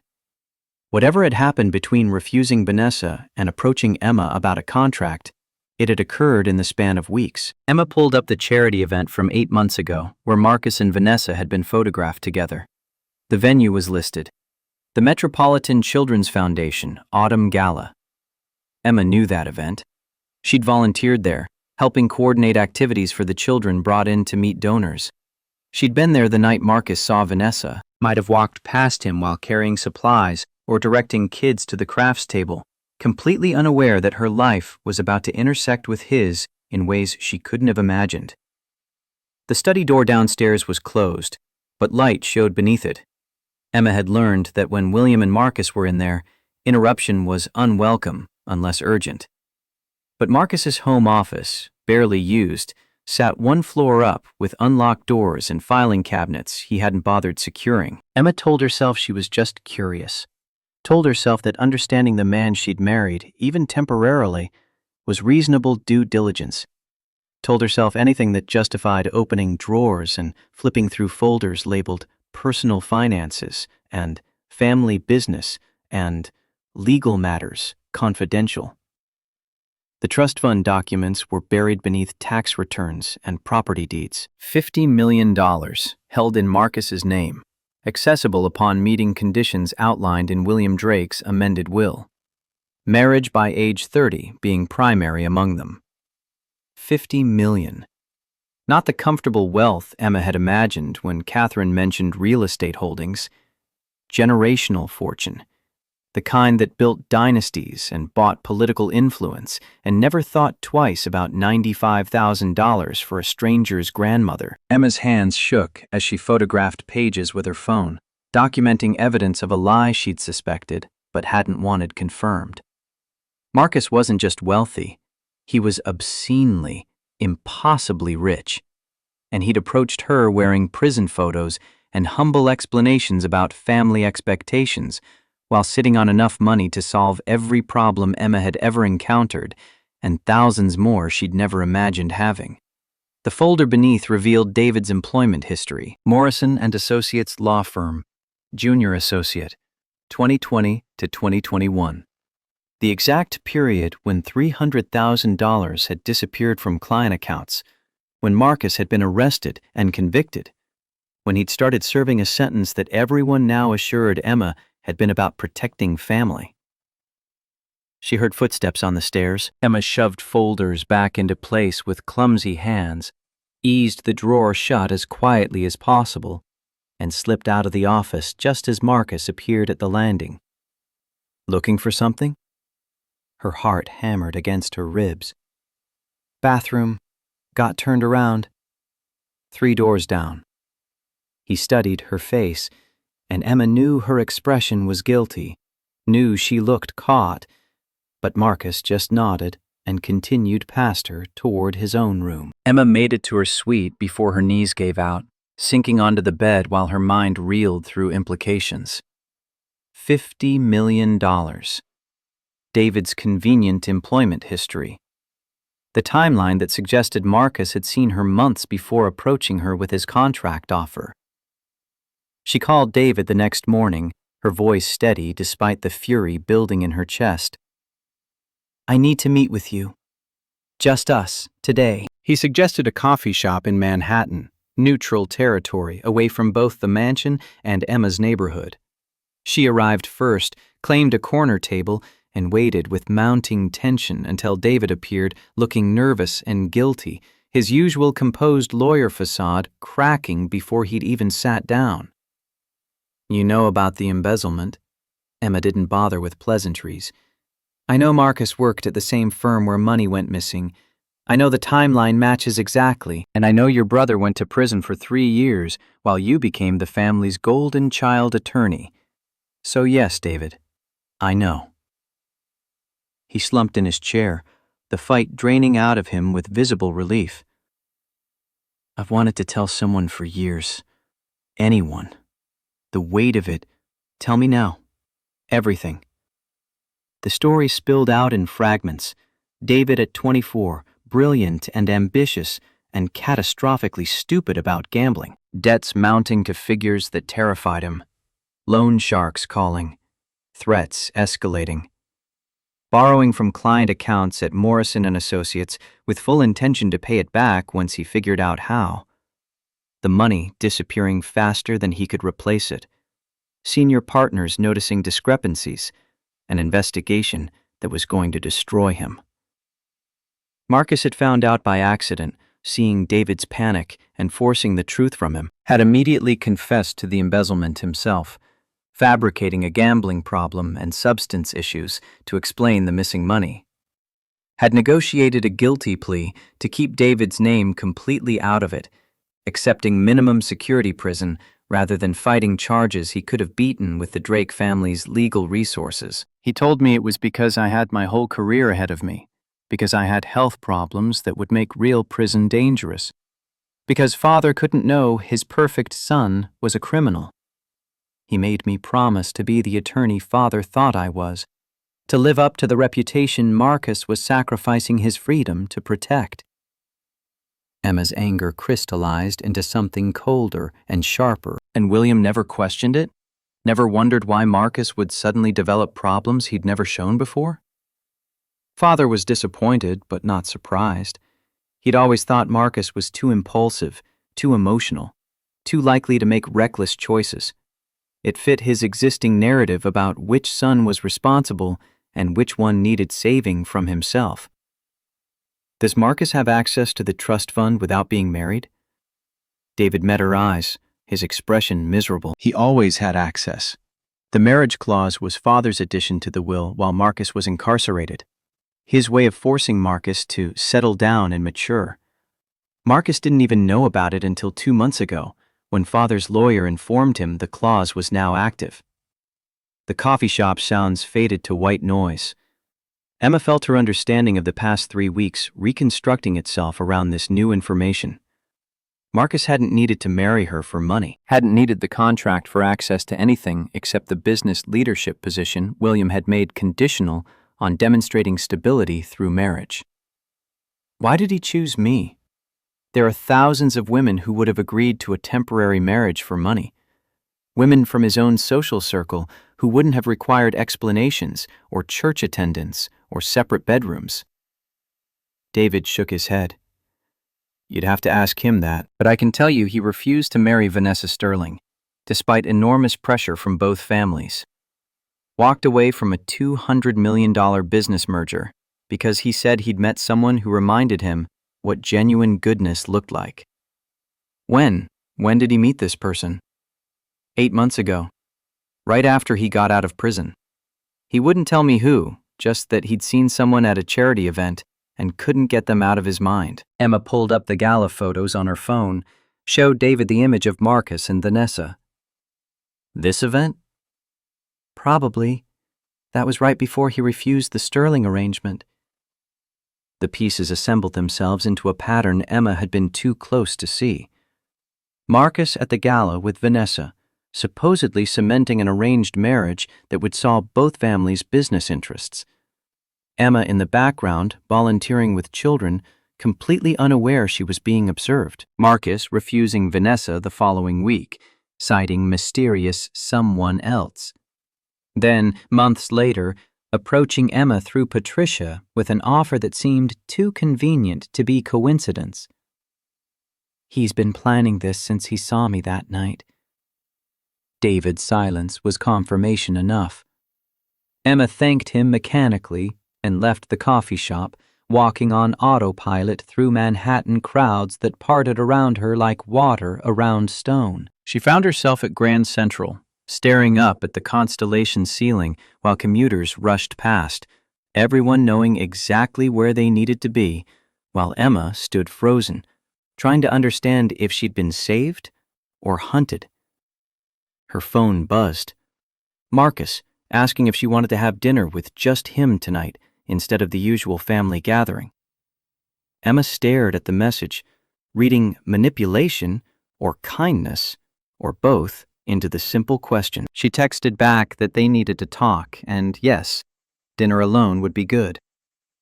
Marcus chose a small restaurant in Queens, the kind of place with vinyl booths and menus laminated against years of use, where nobody would recognize the Drake name or care about society connections.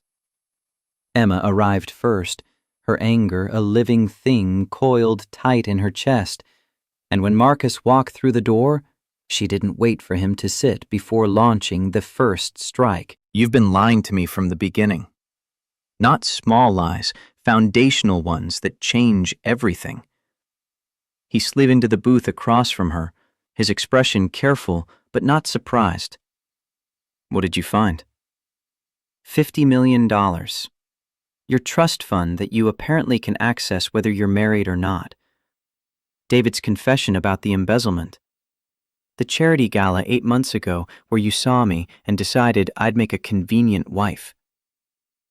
Marcus's jaw tightened, but he didn't deny anything. I told you I'd been less than completely honest. Less than completely honest? You presented yourself as someone who needed marriage for financial access when you're sitting on a fortune that could buy small countries. You let me think we were equally desperate when you were hunting me like... She stopped, the word prey dying on her tongue, but the implication hanging heavy between them. I never lied about needing the marriage for family business reasons. That was always true. But you lied about everything else. The money, the timeline, the fact that you'd been watching me for months before Patricia conveniently showed up with her offer. Emma's voice was rising despite her intention to stay controlled. Other diners were starting to glance their way. Did you even build that bookshelf yourself? Or was that just another manipulation? I built it. Every piece. Spent 3 weeks getting the measurements right because I'm terrible at woodworking and didn't want to fail at the one honest thing I could offer you. Honest? There's nothing honest about any of this. Marcus leaned forward, his own anger finally surfacing. You want honesty? Fine. I saw you at that gala 8 months ago, reading to a group of kids who were bored out of their minds at a fancy fundraiser. You did all the voices, made them laugh, treated them like they mattered instead of like props for wealthy donors to feel charitable about. And I stood there watching you and thinking, that's what goodness looks like. That's what I want to become. So you stalked me. I didn't stalk you. I went to places I thought you might volunteer because I wanted to be near that goodness, wanted to learn how to access it in myself. The library programs, the food pantry, church. I started showing up hoping to run into you, hoping to find the courage to introduce myself properly. Emma's hands were shaking. And when my grandmother got sick, when Patricia showed up with her convenient contract offer, I asked Patricia, through her event company, to let me know if she ever encountered someone who might need help and be willing to consider an arrangement. I didn't know about Rose's illness. I didn't plan for your crisis. His voice dropped, rough with something that sounded like pain. But when Patricia called and said her stepdaughter needed surgery money, I won't lie. I saw an opportunity to help you and get close to you at the same time. Was it manipulative? Yes. Was it selfish disguised as generosity? Absolutely. But my feelings were never fake. How can I believe anything you say when it's all been built on deception? Marcus pulled something from his jacket pocket, setting it on the table between them, a small wooden box, simple and hand-carved. Open it. Inside was a ring. Not expensive, not diamond, just a band carved from wood with a small piece of sea glass set in the center. The craftsmanship was amateur, the setting slightly crooked, but the care evident in every detail. I made this 3 months ago. Before Rose got sick. Before I'd worked up the courage to approach you. Before I had any plan except hoping. The wood is from the first bookshelf I ever built in prison. The one that taught me I could create instead of destroy. The sea glass I found on a beach during my last month at Rikers. The only beautiful thing in that whole gray place. Emma stared at the ring, her anger warring with something softer and more dangerous. Why are you showing me this now? Because you asked for honesty. The honest truth is, I fell in love with you before I knew your name. I engineered circumstances to meet you because I was a coward who couldn't just walk up and introduce myself. I have $50 million I never told you about because I wanted you to see me as someone who needed you, not someone who could buy your cooperation. Every lie I told was in service of making myself seem less powerful and more human, because I was terrified you'd see the money and the family name and decide I wasn't worth knowing beneath all that privilege. The waitress appeared asking about orders. Neither of them had looked at menus. Marcus ordered coffee for both of them without asking what Emma wanted, then caught himself and apologized, and even that small moment of assumed authority followed by immediate correction felt like a microcosm of their entire relationship. I need time to process this. All of it. The engagement party is in 2 weeks. If you want to cancel it, tell me now and I'll handle everything with my family. Emma thought about 200 guests already invited, Catherine's careful planning, the dress ordered and the orchestra booked, and the public performance of a relationship that had started as transaction and evolved into something she couldn't name. What happens to your business succession if we don't go through with the party? I'll figure something else out. Your comfort matters more than my family's expectations. Stop doing that. Stop being understanding when I want you to be a villain I can hate cleanly. Marcus's smile was sad and knowing. I can't be a villain when I'm sitting across from the person I'd burn down everything I own to protect. I can only be what I am, someone who loves you badly and is trying to learn how to love you better. Coffee arrived. Emma wrapped her hands around the cup for something solid to hold on to, while her world kept tilting sideways. Part of her wanted to walk out, return to the mansion for her things, sign whatever paperwork would dissolve their contract, and let her return to a life that made sense. But another part, larger and louder, remembered surgical waiting rooms and Saturday morning volunteering, and the way Marcus had agreed to every condition she'd set without trying to negotiate his own comfort first. I talked to Vanessa Sterling. Marcus went very still. When? She called me yesterday, wanted to warn me about your family's arrangement, about how you were supposed to marry her until you suddenly refused. She told me about seeing you at the gala, about you watching someone in the background that night. Vanessa is... Marcus stopped, choosing words carefully. She was relieved when I backed out of our arrangement. She's been in love with someone else for over a year, but too afraid to disappoint her father by refusing the Drake merger. She seemed to think I deserved to know what I was getting into. That you and your family use people as chess pieces in business games, I don't understand. Did she tell you that her father, Thomas Sterling, has been trying to force a merger with Drake Industries for 5 years? That he sees our marriage as the easiest path to controlling my family's business interests? Marcus's voice hardened. Vanessa means well, but she's also trying to make sure you understand the stakes so you don't accidentally become collateral damage in her father's ambitions. Emma pulled out her phone, showed Marcus a text that had arrived that morning. Thomas Sterling requesting a meeting to discuss mutual interests before the engagement party. What does he want with me? To confirm you're real and not just a convenient placeholder I'm using to avoid marrying Vanessa. He's threatened before to expose various family secrets if we don't cooperate with his merger plans. Meeting you gives him ammunition either way. If you're legitimate, he'll try to turn you against me. If you're not, he'll use that to pressure my father into reconsidering the Sterling arrangement. So I'm trapped in business politics I never agreed to. You're free to walk away anytime. I meant that when I said it. Marcus met her eyes, his expression stripped of pretense. But if you stay, I'll do everything I can to keep you protected from my family's complications. The restaurant was filling with dinner crowd, noise levels rising as families claimed tables and placed orders. Emma watched Marcus across from her. This man who'd gone to prison for his brother and watched her for months before approaching, and built furniture with hands that knew generational wealth but chose manual labor anyway. The lies were real. The manipulation was undeniable, but the person underneath felt genuine in ways she couldn't dismiss, even when anger demanded she try. I'm going to the engagement party, not because I've forgiven you, but because I need to see this through to understand what I'm walking away from.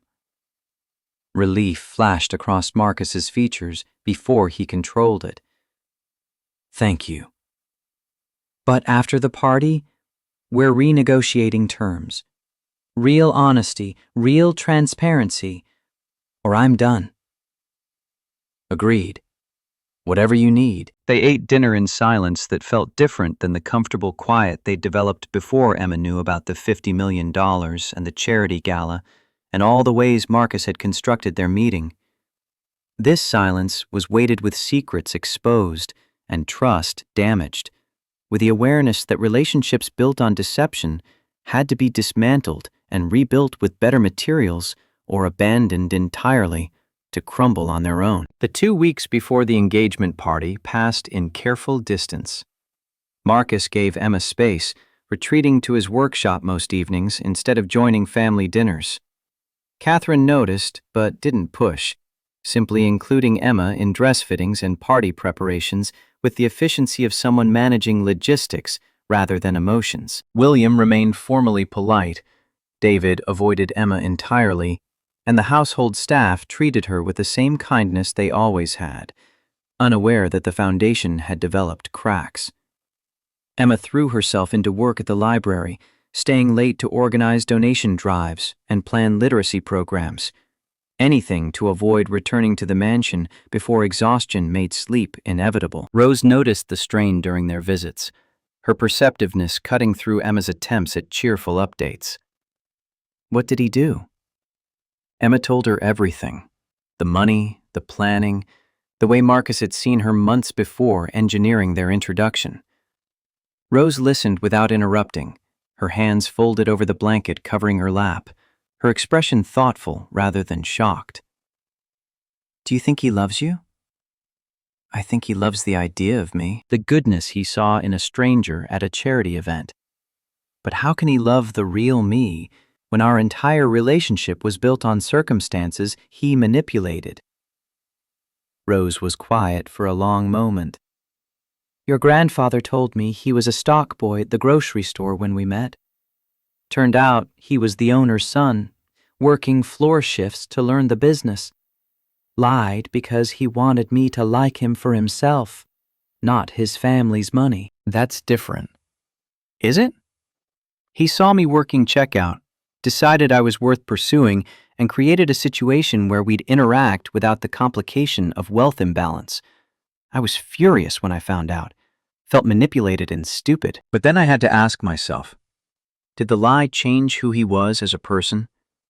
Did it erase the kindness he'd shown, the respect, the genuine interest in my thoughts and dreams? What did you decide? That loving someone means accepting they're flawed, that they make choices out of fear sometimes, that the question isn't whether they're perfect, but whether they're trying to become better. Rose reached for Emma's hand. This boy went to prison for his brother, built you furniture, sat with you through surgery. Those aren't actions of someone using you. Those are actions of someone who doesn't know how else to show you he cares. The engagement party arrived with the momentum of something already in motion, impossible to stop even if Emma had wanted to. The mansion's ballroom was transformed with flowers and fabric, with round tables dressed in ivory silk and centerpieces that probably cost more than Emma's monthly library salary. An orchestra tuned instruments in the corner. Waiters in formal wear moved through with practiced efficiency, carrying trays of champagne and delicate appetizers. Emma stood in her suite, wearing the midnight blue dress Catherine had chosen, staring at her reflection and barely recognizing the woman in expensive fabric and borrowed jewelry. The sapphire necklace Catherine insisted she wear had belonged to Marcus's grandmother, the woman in the portrait downstairs with fierce eyes and his jawline. Marcus knocked softly before entering, stopping when he saw her. "You're beautiful." "I'm terrified." "Of the party or of me?" "Both. Everything. This whole performance we're about to give for people who matter to you in ways I don't understand." He crossed to her, stopping just close enough that she could smell his cologne, something subtle and expensive that she'd started associating with safety despite everything. "We don't have to do this. I can go downstairs right now and tell everyone there's been a change of plans." "And then what? We pretend the last month didn't happen? Go back to being strangers?" "No. Then we start over from the beginning. I ask you to coffee properly. No contracts or arrangements. Just two people getting to know each other without all this weight." Emma wanted that more than she could articulate. Wanted to press restart on their entire relationship, strip away the lies and manipulation, and rebuild from honest ground. But Rose was recovering because of Marcus's money. Emma lived in this mansion because of their contract. The last month had happened, and wishing it away changed nothing. Let's get through tonight first. The ballroom was already filling when they descended the grand staircase together, Marcus's hand warm and steady at the small of Emma's back. 200 faces turned toward them, applause rising as Catherine made introductions and William raised a glass in formal toast. Emma smiled until her cheeks ached, shook hands with business associates whose names evaporated from memory seconds after hearing them, made small talk about wedding plans and how wonderful Marcus was, while her mind spun with the dissonance between performance and reality. Thomas Sterling arrived late, making an entrance that drew attention with its presumption of importance. He was tall, silver-haired, with the kind of presence that came from decades of being the most powerful person in any room. Vanessa accompanied him, stunning in emerald silk, her smile polite and practiced as she greeted the Drake family. Sterling found Emma during cocktail hour, cornering her near the champagne fountain with practiced ease. "Miss Carson, or should I say Mrs. Drake. I've been eager to meet the woman who captured Marcus's elusive heart." "Mr. Sterling, Vanessa speaks highly of your family." "Does she? How generous, given the disappointment Marcus caused us by withdrawing from our arrangement." His smile didn't reach his eyes. "Though I suppose love conquers all, even business sense." Emma felt the threat beneath the pleasantries, the way Sterling was testing her knowledge and commitment. "Marcus and I are very happy together." "Of course you are, though I can't help wondering, did he tell you about the trust fund clause? The $50 million he gains access to next month on his 30th birthday?" Marcus appeared at $50 million is quite the incentive for a rushed marriage to a stranger, wouldn't you say? Emma felt the room's focus shift entirely to her, felt the weight of speculation and judgment from 200 strangers who were rapidly reassessing everything about her relationship with Marcus. Whispers started, spreading like wildfire through the crowd. "Is that true? 50 million for getting married? The timeline does seem convenient." Poor girl probably had no idea what she was getting into. William's face had gone red with fury, though whether directed at Sterling or Marcus wasn't clear. Catherine looked stricken, her careful party planning crumbling under the weight of scandal. David had gone pale, standing frozen near the bar like he wanted to disappear entirely. Sterling continued, savoring his moment. "And of course, there's the matter of the embezzlement conviction, though I've always wondered about the details there.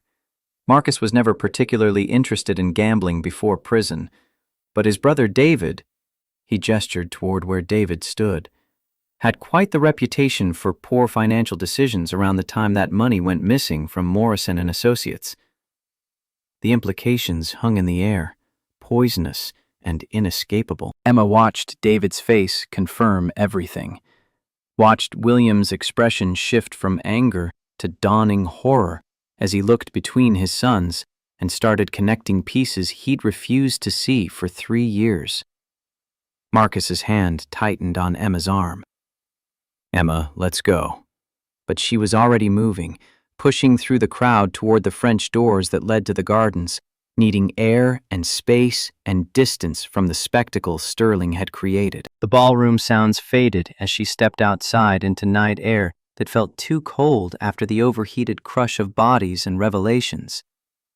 She made it to the rose garden before her knees gave out, sinking onto a stone bench while her mind tried to process what had just happened. Everything she'd learned privately had been exposed publicly, weaponized by someone playing games she didn't understand for stakes she couldn't fathom.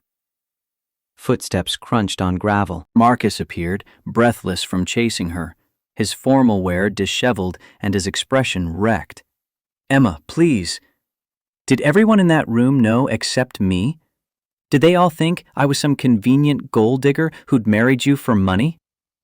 "No one thinks that. Sterling does. Your father's business associates do. Probably half your family does now." She stood, pacing away from him. "I was naive enough to think our contract was private, that I could help my grandmother and help you, and nobody would judge me for choosing survival. But it's all public now, all exposed, and I'm standing here in borrowed jewelry at a party for a relationship built on lies." Marcus moved toward her, but stopped when she held up a hand. "I never wanted this. Never wanted you exposed to Sterling's games or my family's politics. But you knew it was possible. You knew getting involved with you meant walking into business battles I don't understand." Her voice broke. "I can't do this. I can't be paraded around as evidence of your stability while people whisper about trust funds and convenient timing." "Then don't. We'll leave right now. Pack your things, move back to your apartment, file for divorce tomorrow if that's what you need." "Just like that? You'd give up everything you needed this marriage for?" "I'd give up everything I own if it meant keeping you from being hurt by my mistakes." He pulled the wooden ring from his pocket, the one he'd shown her at the restaurant. "I made this hoping someday I'd be worthy of offering it to you properly. Not as part of a contract or arrangement, but because I loved you enough to deserve the chance. I'm not worthy yet. Maybe I never will be, but walking away from you because it's easier than fighting for us would make me the person Sterling accused me of being." Emma looked at the ring, at this imperfect, handmade thing that represented 3 months of hoping and planning and building toward a future Marcus had wanted before he'd even spoken to her. The manipulation was still real. The lies were still lies. But standing in a garden while a party imploded inside, she had to acknowledge that Marcus had also shown up consistently, built things with his hands, agreed to every condition without negotiation, and was now offering to walk away from everything if that's what protected her. "I need time, real time, away from this mansion and your family and all these complications. I'm going to Rose's house, and I don't want you to follow me." His face was anguish and acceptance combined. "Take all the time you need. I'll handle everything here." Emma walked past him toward the circular driveway where her old Honda sat among luxury vehicles that cost 10 times what it was worth. She drove away from the mansion without looking back, leaving Marcus standing alone in the garden while 200 guests whispered inside and his carefully constructed world collapsed around the foundation of lies he'd built. Rose's house was dark when Emma arrived, her grandmother already asleep for the night. Emma let herself in with her key, curling up on the couch that still smelled like the lavender sachets Rose had made decades ago. She cried until exhaustion took over, then drifted into uneasy sleep while her phone buzzed with messages she didn't have the strength to read. Morning brought clarity without comfort. Emma woke to find Rose in her recliner, watching with the kind of patient observation that suggested she'd been awake for hours waiting. Party didn't go well? Emma told her everything. Sterling's exposure, the public humiliation, Marcus offering to give up everything. Rose listened, then gestured Emma closer until she could take both her granddaughter's hands in her own. Listen to me carefully because this is important. Your grandfather lied to me about his family's grocery store empire. When I found out, I felt exactly like you do now. Manipulated, stupid, furious. You know what I did? Left him? Almost. Packed my bags, went to my sister's house, spent a week crying and raging. Then I asked myself one question. Did the lie change who he was when he was with me? Did it make the conversations less real, the laughter less genuine, the care less authentic? What did you decide? That people lie for different reasons. Some lie to take advantage. Some lie because they're afraid of losing something precious. Your grandfather lied because he thought I wouldn't love a rich boy the same way I'd love someone I thought was working class like me. He was wrong. I would have loved him regardless, but his fear was real. Emma wiped her eyes with the back of her hand. Marcus manipulated our entire meeting. And he also sat with you through 8 hours of surgery without being asked. Built furniture because he wanted to give you something made with his own hands. Went to 6 a.m. Bible study because you needed to see him in church. Baby, manipulation and genuine care can exist in the same person. The question is, which one wins out over time? How do I know? You watch what he does next. If he disappears, you have your answer. If he shows up, really shows up, doing the work even when there's no guarantee of forgiveness, that tells you something different. Marcus showed up the next morning while Emma was making coffee in Rose's small kitchen. She heard his truck pull into the driveway, heard his footsteps on the porch, and steeled herself for the conversation she wasn't ready to have. Instead, Marcus simply knocked once, waited for her to answer, and held up a toolbox. Your gutters are sagging on the east side. Going to fix them. I'm not here to talk unless you want to. Just here to work. He spent 3 hours on a ladder, securing gutters and clearing debris from downspouts, working in silence while Emma watched from inside, confused and suspicious. When he finished, he packed his tools, waved to Rose, who'd come out to the porch, and drove away without trying to engage Emma in conversation. The next morning he was back, this time fixing the fence gate that had been hanging crooked since winter, replacing rotted boards and reinforcing hinges with new hardware. He worked methodically, precisely, stopping only to accept the water Rose brought him before returning to his task. Finished, packed, left. Day 3. Building a wheelchair ramp. Rose's physical therapist had recommended, but Emma couldn't afford. Day 4. Weeding the garden and repairing the raised beds Emma's grandfather had built decades ago. Day 5. Painting the trim that had been peeling for years. Emma watched this pattern develop with growing confusion. Marcus never asked to come inside beyond the porch. Never tried to explain or justify or plead his case. Just showed up every morning, did honest work, and left when the task was complete. Mrs. Chen noticed, appearing on day 6 with a casserole and opinions. That your husband? Been seeing his truck every morning when I walk my dog. He's fixing things. Saw him help Mr. Patterson move furniture yesterday. Didn't charge, didn't ask for thanks, just did the work and moved on. Mrs. Chen studied Emma's face. Good hands doing good work. That's worth something.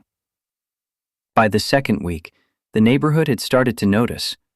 Emma overheard conversations at the food pantry about the young man who'd fixed Mrs. Rodriguez's mailbox and helped the Johnsons install a new door, and spent Saturday afternoon teaching kids at the playground how to repair their bikes. Pastor Miller mentioned during Sunday service that someone had anonymously donated new hymnals, though the delivery truck had come from Drake Industries. Emma found Marcus on day 14 replacing boards on Rose's back deck. She stood watching from the kitchen window while he measured and cut with careful precision, his movements economical and practiced, despite his admitted lack of experience. When he took a break for water, she brought it out herself instead of sending Rose. "Why are you doing this?" Marcus straightened, wiping sweat from his forehead. "Because I need to prove I can show up. Not with money or grand gestures, but with my hands and my time and actual effort." "For how long?" "As long as it takes. I'll fix every house on this block if that's what shows you I'm serious." "And if I never forgive you?"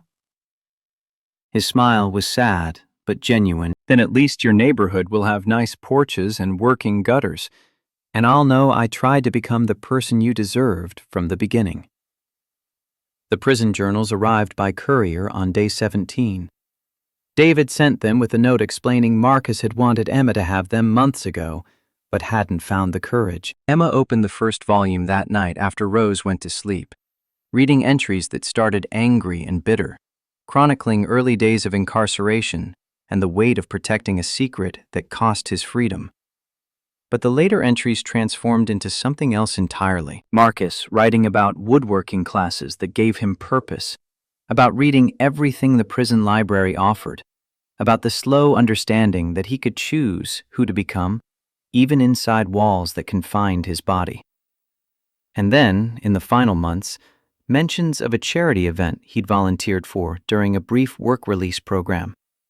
"Saw someone today who reminded me what goodness looks like." She was reading to kids like they were the most important audience in the world, doing all the voices, completely unself-conscious and kind. I don't know her name, but I keep thinking about that kindness, about whether I could learn to access something like it in myself. The entries continued, detailing his return to freedom and the decision to volunteer places where he might see that kindness again. The library programs he attended, sitting in the back, watching Emma shelve books and help patrons with quiet patience. The food pantry where he worked across the room, observing how she treated every person with equal dignity.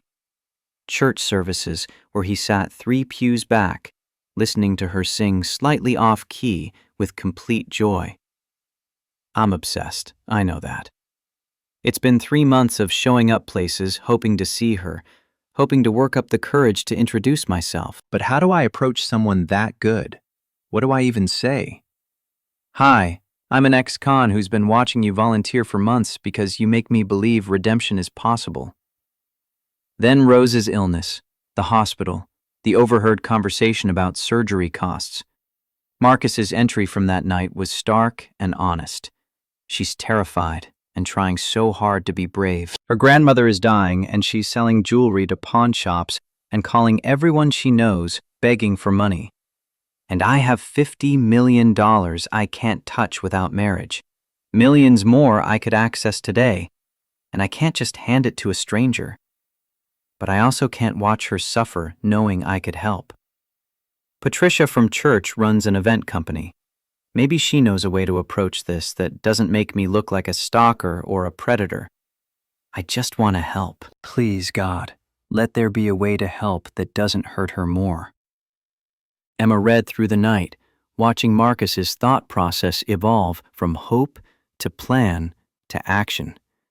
He'd asked Patricia to facilitate an introduction if the opportunity arose, never imagining that opportunity would come through genuine crisis.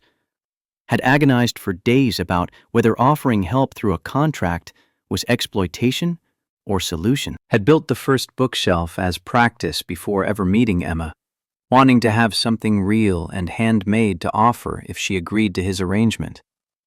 Tomorrow I meet her officially. I'm terrified she'll see through me, see the manipulation and the selfish hope underneath the help I'm offering. But I built her a bookshelf. It's clumsy, but honest, made with my own hands, thinking about her with every cut of wood. Maybe that will show her I'm trying. Maybe it won't be enough. Either way, tomorrow changes everything. The final entry was dated the day before their courthouse wedding. I married Emma Carson today. Contract marriage, business arrangement, 6 months, and then we're done. Except I know I'm not going to want to be done.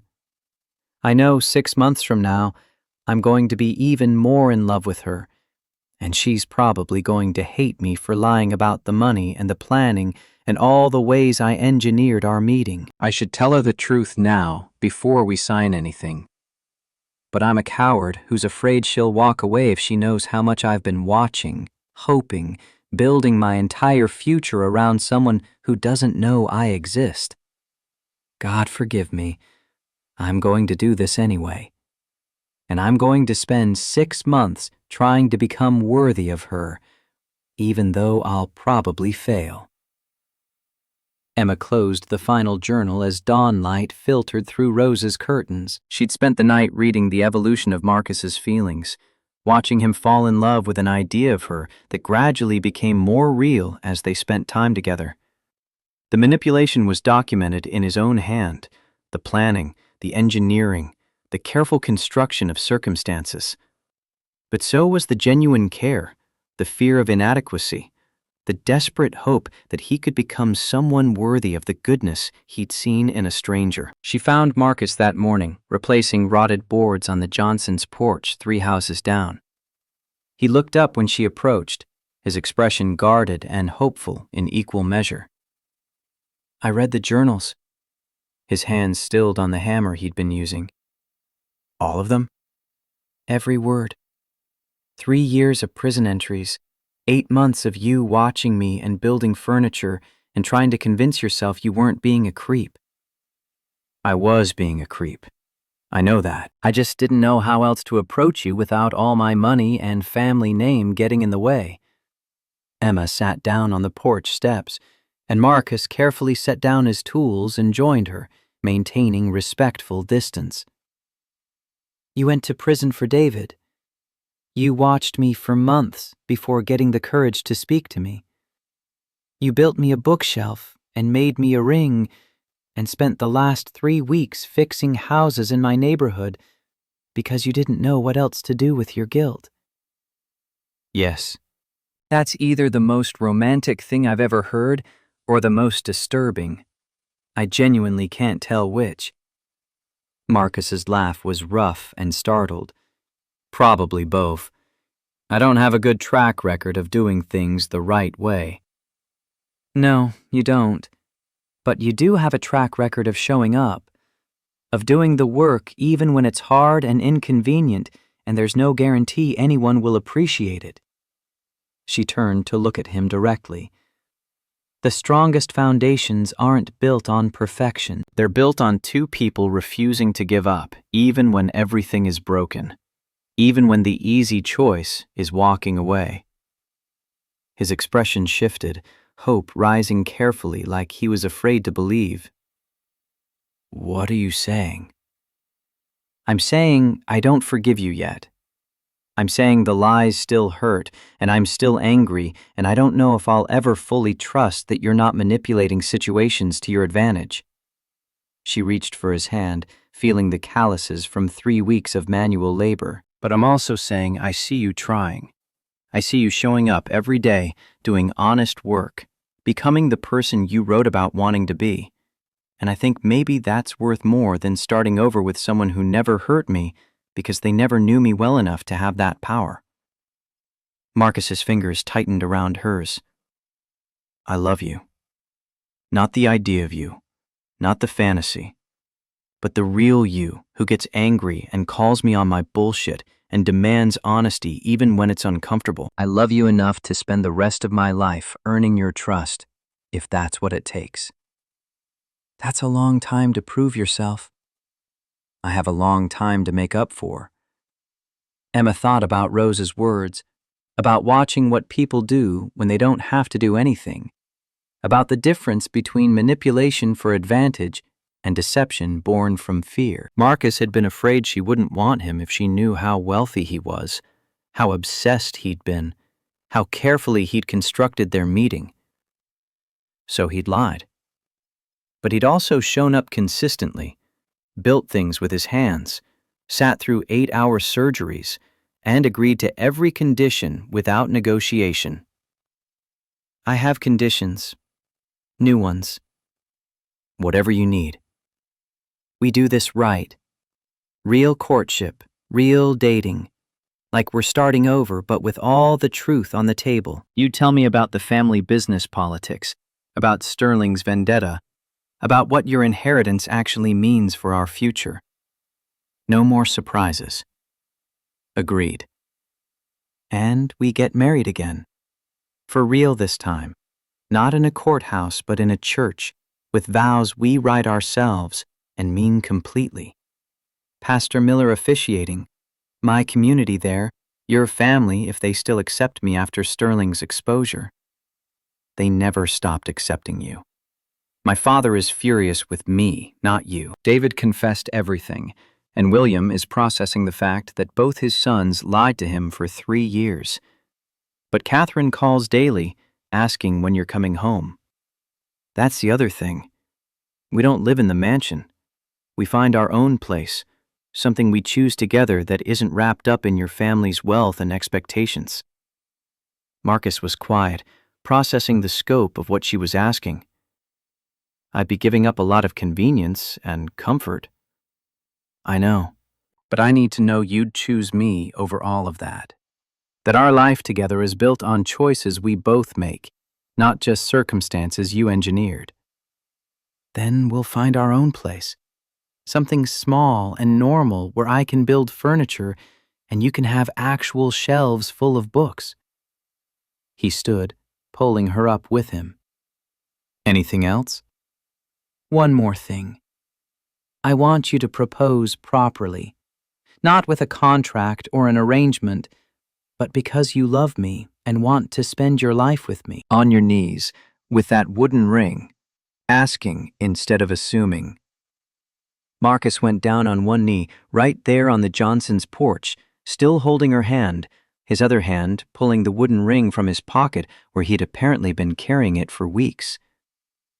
Emma Carson, I saw you before you saw me, loved you before I knew you, built my entire future around the hope that someday I'd be worthy of asking you this question.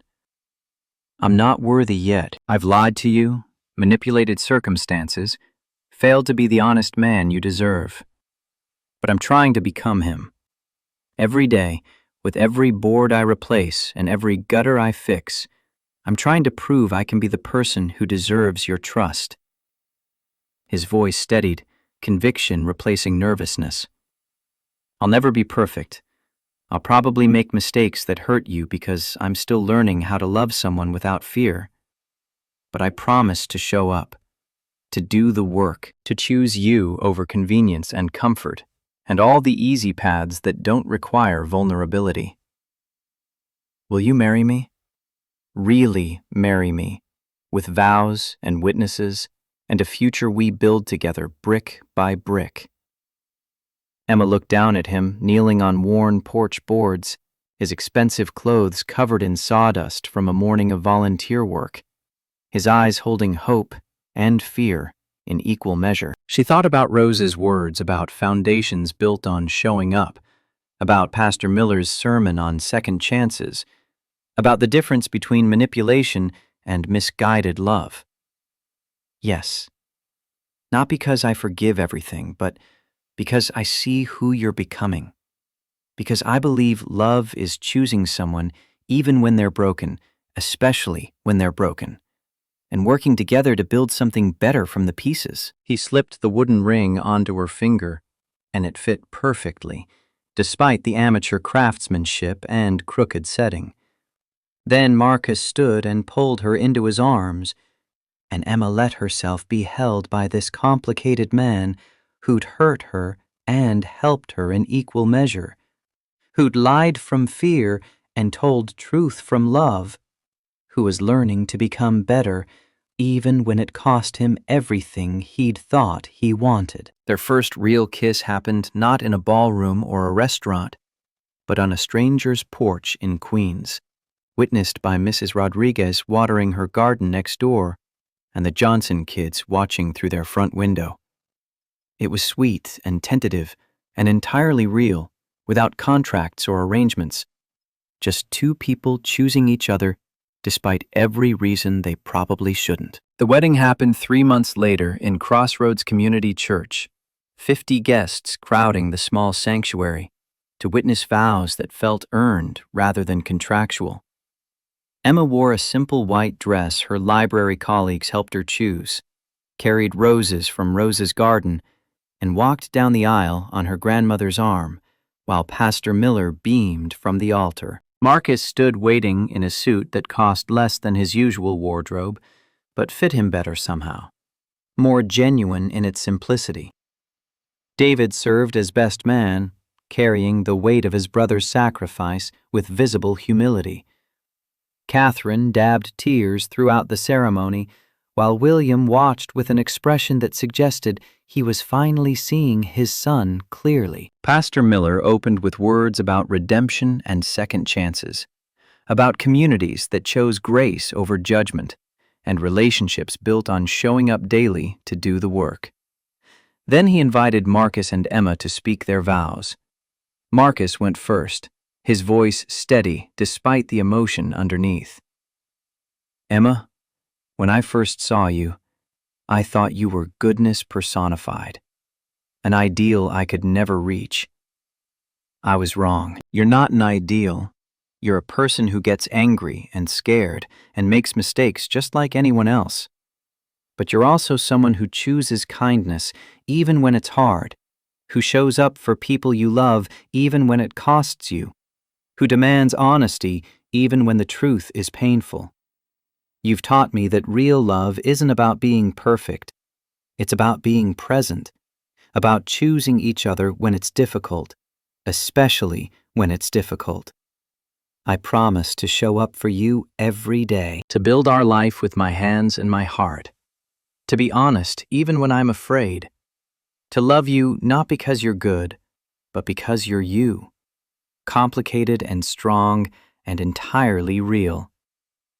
I choose you, Emma Carson, today and every day for the rest of my life. Emma's hands shook as she held his, but her voice came out clear. Marcus, you've taught me that loving someone means seeing them completely. The lies and the truth, the manipulation and the genuine care, the mistakes and the attempts to fix them. You're not the fantasy rescuer who appeared to solve my problems. You're a flawed man who made questionable choices out of fear and hope mixed together. But you're also someone who sat through 8 hours of surgery without being asked, who built furniture because you wanted to create instead of destroy, who spent 3 weeks fixing houses in my neighborhood to prove you could show up even without guarantee of forgiveness. That kind of persistence, that kind of vulnerable courage, that's what real love looks like. Not the perfect beginning, but the committed middle. The choice to keep trying even when it's hard. I promise to love you honestly, to call you on your mistakes while also seeing your efforts, to build our life together as equal partners, making choices together rather than having them made for me. I choose you, Marcus Drake, broken pieces and all, because together we're building something stronger than either of us could create alone. Pastor Miller blessed their union with words about foundations built on truth rather than convenience, about marriages that survived because both people refused to quit even when quitting felt easier. Then he pronounced them husband and wife, really and truly, and Marcus kissed Emma with the kind of joy that came from knowing he'd been given grace he didn't deserve and was determined to spend his life becoming worthy of it. The reception happened in the church basement, potluck style, with homemade food from Emma's community and champagne Catherine had quietly donated. Speeches ranged from Pastor Miller's gentle wisdom to Mrs. Chen's blunt assessment that Marcus better treat Emma right or answer to the entire neighborhood.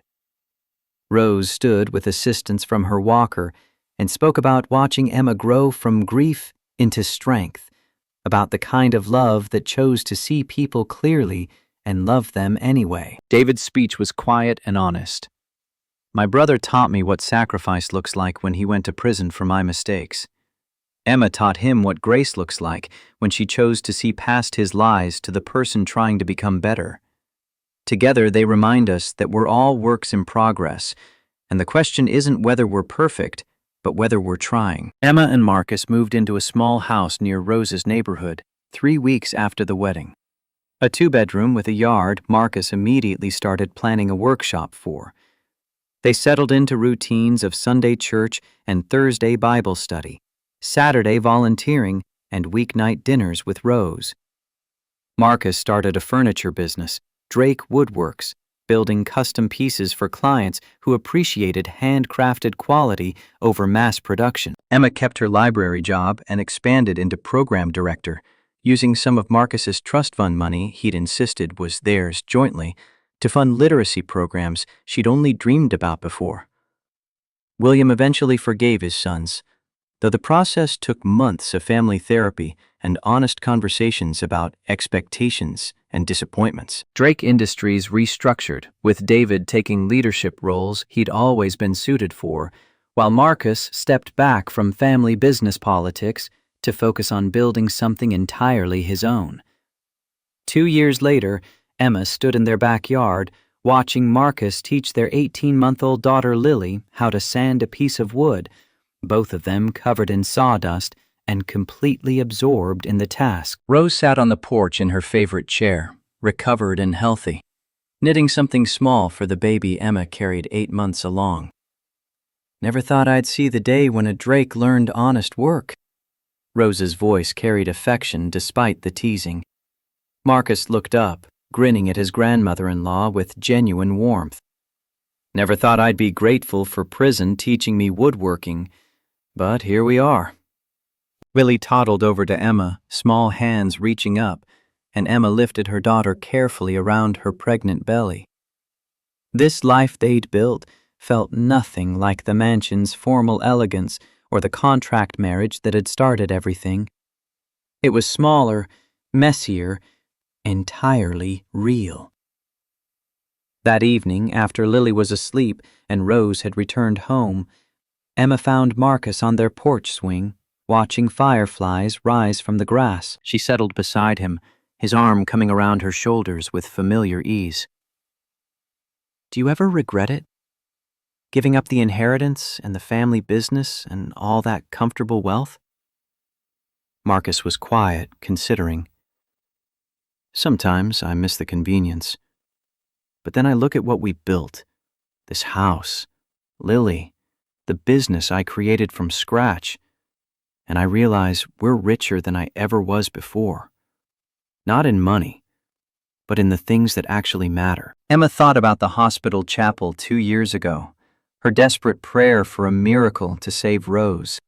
She'd thought the miracle was the money for surgery, the contract that solved her immediate crisis. But the real miracle had been Marcus learning to show up consistently, choosing vulnerability over protection, becoming the person he'd wanted to be all along. I used to think salvation came through having everything figured out, through making perfect choices and never failing, but I've learned it comes through showing up even when you're broken, choosing love even when it's built on imperfect foundations, becoming better even when the process is messy and painful. That's what makes it real. Marcus pulled her closer, his hand resting on her stomach where their second child grew. Best trade I ever made. Everything I owned for everything that matters. They sat in comfortable silence while darkness deepened and stars emerged overhead. 2 flawed people who'd found each other through desperation and deception and chose to build something honest from the wreckage. The foundation wasn't perfect, but it was strong, built brick by brick through showing up and doing the work and refusing to give up even when everything was broken. Sometimes the greatest wealth was knowing exactly how rich you were, and measured in love earned rather than inherited, in lives built together rather than apart. Marcus and Emma Drake had everything.